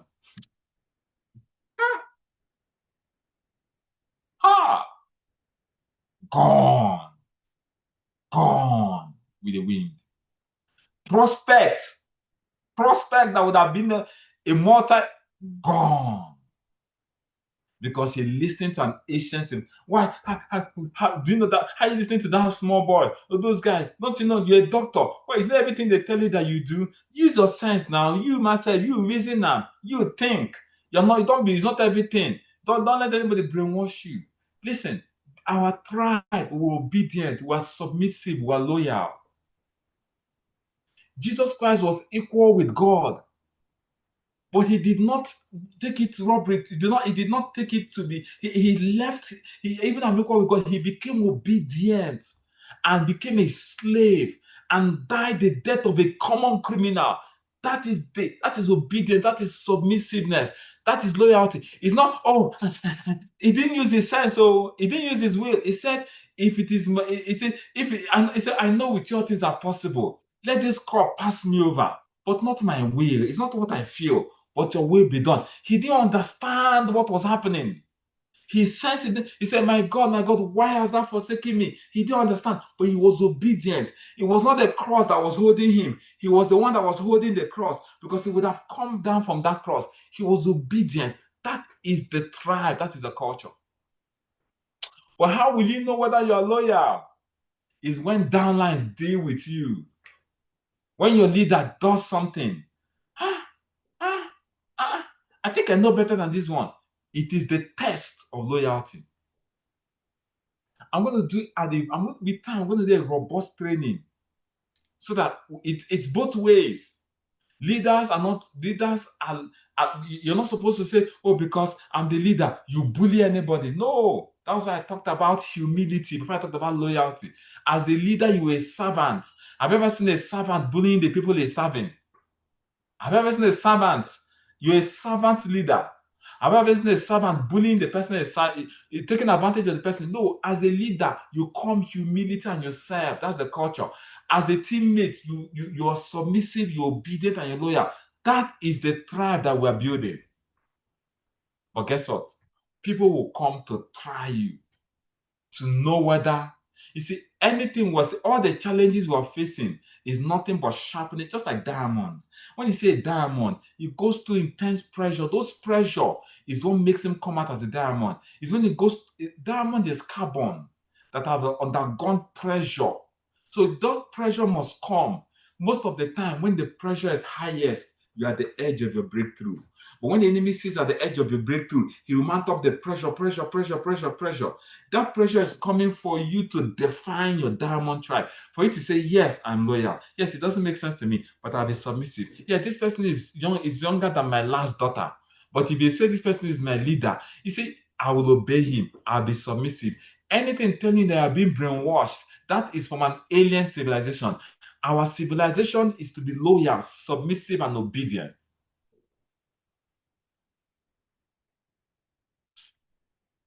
My time is gone.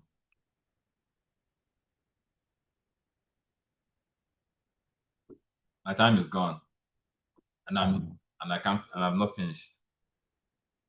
But let me talk about the last.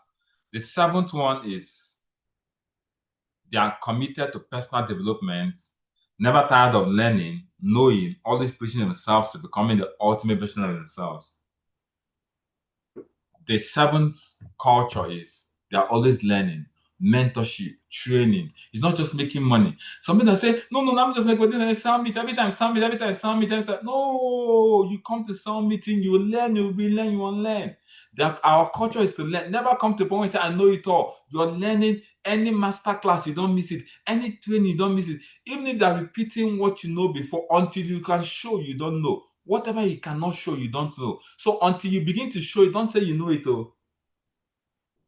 So we are a tribe of people that are addicted to learning, personal development, be willing to be trained, personal development, learning, continuous learning. We're never tired of training. We're never tired of learning. We're never tired of masterclass. We're never tired of events. We always learn. We can never be satisfied because the day you think you know, that is pride.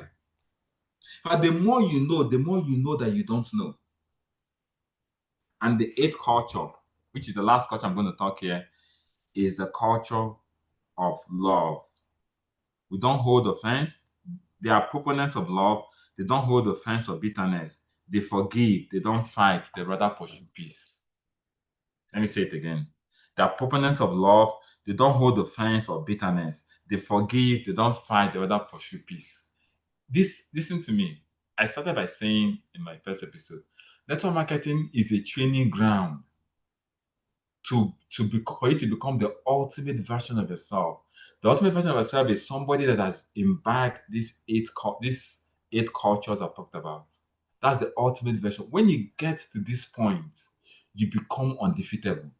It's impossible for you not to succeed in this business if you develop yourself to this level, if you cultivate these cultures.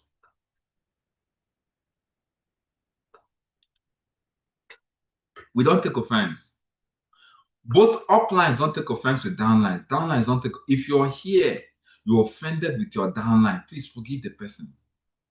If you're offended with your upline, please forgive the person. Offense is both ways, both up and down. Don't take offense with downline. Don't take offense with upline. Offense is both ways. We don't take offenses. Some people have hurt me in this business, broken my heart, torn my heart into shreds. Ha! But this person that I practically laid down my life for. But when you look back and say, no, the culture we build is out of love, you forgive. They broke you hold your heart like this. You want to scream. Say, no, I forgive you. People have hurt me seriously in this business. People that I fed have gone behind my back to castigate this business. But you forgive them. You let them go. You don't take offense because offense wounds the person that is taking it. It doesn't matter whether you're right or wrong. The person that is holding the offense wounds you. So you may be right, but don't take offense.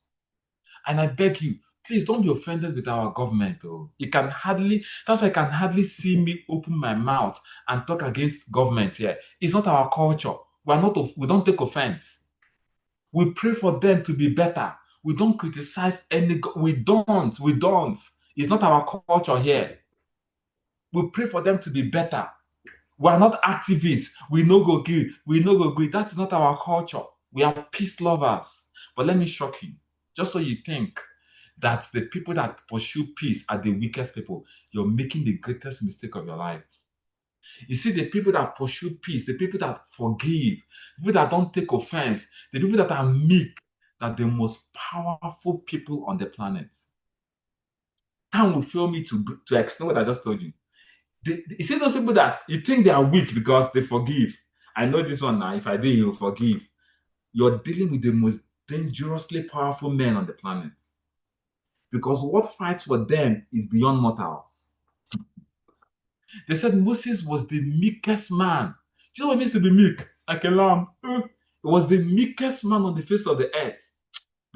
Can't find out people that fought him. What happened to them? The ground opened and swallowed them. In fact, he's the one pleading to God. God, please, please. He's the one defending his enemies. Because that you're loving, that you're patient, that you're kind, that you're humble, doesn't make you a weak person. Let them try you. That's when they know that you're dangerously volatile. Because that you're you see, the lamb that was slain is a lion. So don't let people think, oh, they will take advantage of me. There are some of us that things that fight our battles, we don't know them. I'm telling you now. Don't say if people now ride over me. No. The angels that will fight for you. There are people that have fought us. That today, we don't even know they fought us, but they have been denigrated. We didn't even know. If we knew, we would have even prayed for them. But if you imbibe this culture, you become dangerous. Anybody that fights you is fighting against the things that will fight him. Even if you know, you'll be pleading. It's not weakness. It's not meekness. It's strength. Forgive. Somebody hurts you, you forgive the person. Let the person continue. You're forgiving the person. What will follow that person? Even if they tell you, you say, no, there's too much. Can't check the life of Moses. When Korah, that might be a rebelled against him, God wasn't telling God, hold on. God was in a hurry to wipe them out. Most of us, because they fought us, their livelihood has, we didn't even know. We didn't even know because we focus, we forgive, but we're the most dangerous setup. Because the thing that is fighting is not physical. You woke up one morning, you're battling with things you don't even know where it's from. It's because when you fight somebody that has forgiven, the vengeance goes to God. Angels are deployed. Just let me tell you something. When a tribe is being bettered, one of the challenges of a tribe is the extinction of a tribe. Time will show me talk about the extinction of a tribe. So every tribe was learned to fight to defend its existential reality. So these are the cultures. But these cultures are not cultures it's cultures that you grow over time. You build over time. You build 8 cultures are the things that you cultivate over time. But guess what? The business, you can't become all of this if not for the business. Most of you're praying to God for a leader. God, send a diamond my way. Send an ambassador Nefo my way. Send Ambassador Sam Weke my way. Send an ambassador Dr. Elijah my way. That is the prayer. But the answer to that prayer is when God sends a very, very selfish person or someone that offends you. Before you handle someone like Ambassador Nefo, you must come to a point where you have grown in stature. And the only way you can grow in stature is to come to a point where you exude love, exude humility, exude tolerance, selflessness. But for you to gain that experience, you need people that will come and break your heart and you forget. You need downlines. So those downlines are chasing away your treating anyhow. That the people that should have helped you to grow in rank and stature to come to a point where you become undefeatable. But when those people come, you dismiss them. This one, how much? This one, yeah. You just pay 70K. We cannot rest for you now. Is this the 70K that we cannot rest again? You've called me 4 times on top 70K. should I die for you? No, that person was brought to you so that you can be tolerant, patient, and work with that person. He will ask you a question 10 times. That 10 times is asking you a question is building your patience level, your humility level, to bring it to a point where you will mature so that the likes of Ambassador Dr. Victor will come to you, Dr. Mba will come to you. But if you don't deal with those people, you remain stunted growth. Time has failed me to continue. Time has failed me to continue. But network marketing is the only business that makes you confront your inadequacies. You confront it, you will see it. It confronts your inadequacies. You will see your flaws. It's a mirror. If you run this business for a while, it's like a mirror.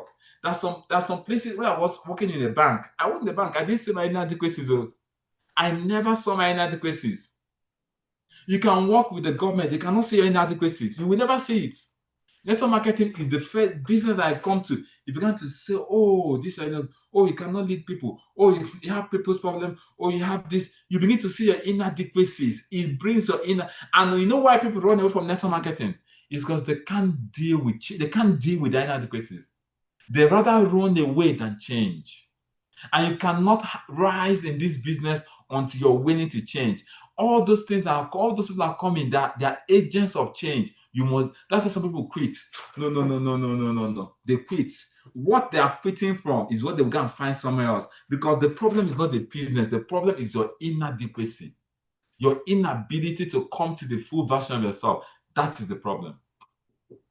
Our business is not just a ploy to make money. It's a ploy, is a process, is a ploy to become a tribe and sustain a tribe. It's a ploy to become the ultimate version of yourself. It's a ploy to deal with your laziness. Some of us, this business shows you that you're lazy. This business shows you that you're indisciplined. It brings it to your face. You can see it clearly. It's like a mirror.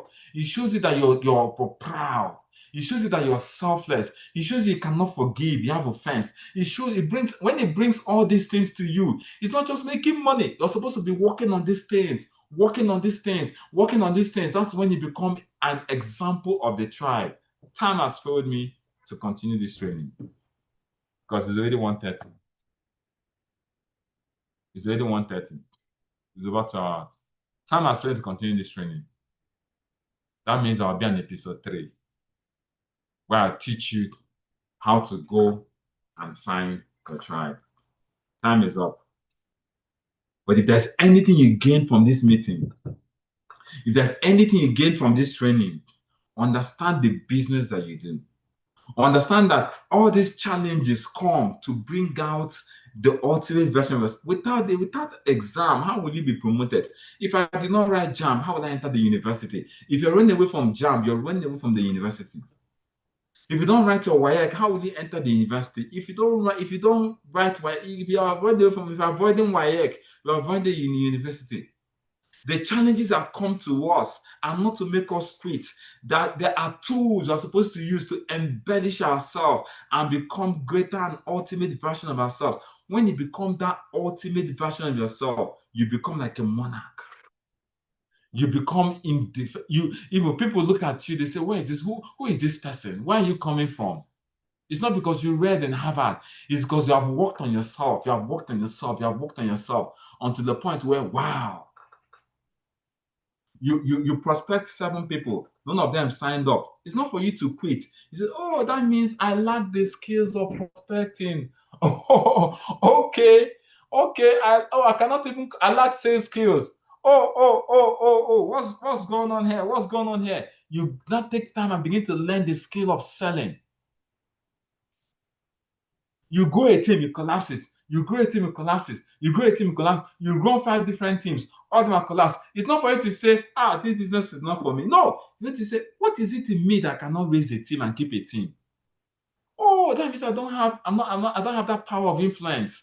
What is it in me? You confront yourself and begin to work on yourself so that when I go the next step, it will not collapse. It's not for you to quit. No, it's for you to develop yourself. It's for you to become the ultimate version of yourself using those tools as processes.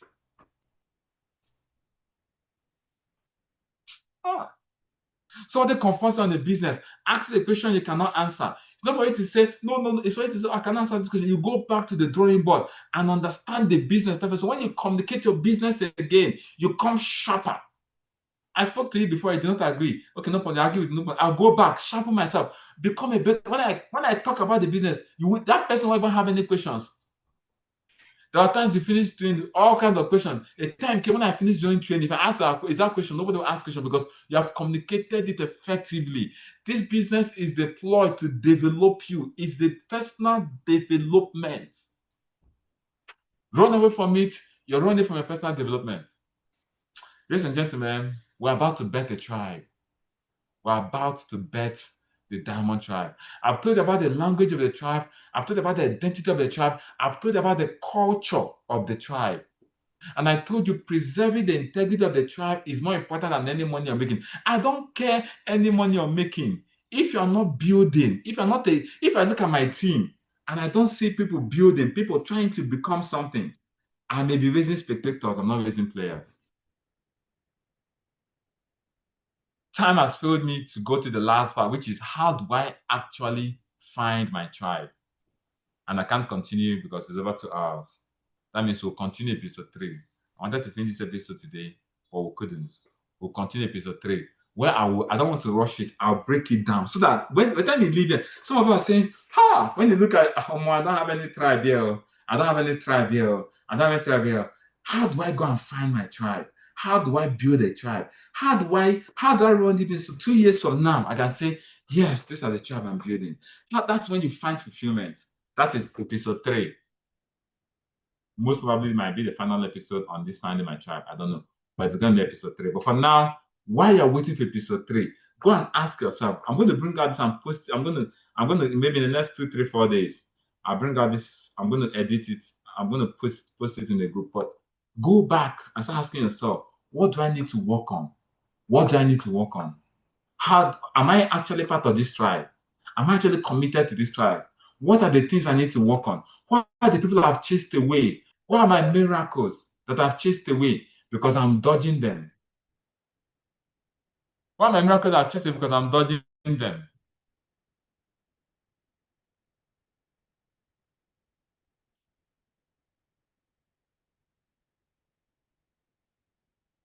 What are my miracles I've chased away because I'm dodging them? Where are the people I've chased away because I'm dodging them? Where are they? So you go back and you go back and you begin to work on yourself as you prepare for the 3rd episode.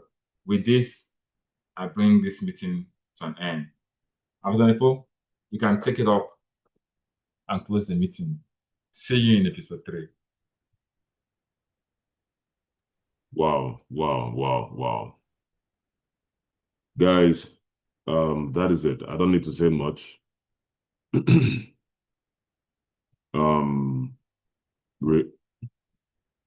Just remember that life is about growth.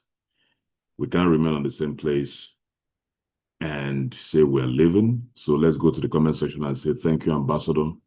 Thank you, Ambassador. We love you. Come on, go to the comment section. I mean, that's an eye-opener. And I hope you understood it with an open mind. You understood with an open mind. And the honest truth is, you don't have to be here, all right? If what we are doing doesn't resonate well with you, it's okay. You know, what some people would do is they say, this is another way to subjugate somebody. This is, no, not necessarily. Your mind is not there. You just leave. There's no need calling names, and your heart doesn't agree with what we're doing, and you're still here. That is demonic. That is you're operating on an evil spirit that you need deliverance from. Just like in any organization. If you don't like it, you move to another place that your heart connects with. But some people are here, all they want is, I beg, leave me alone. Let me focus on my money. I want to make money. But that's not what we are for.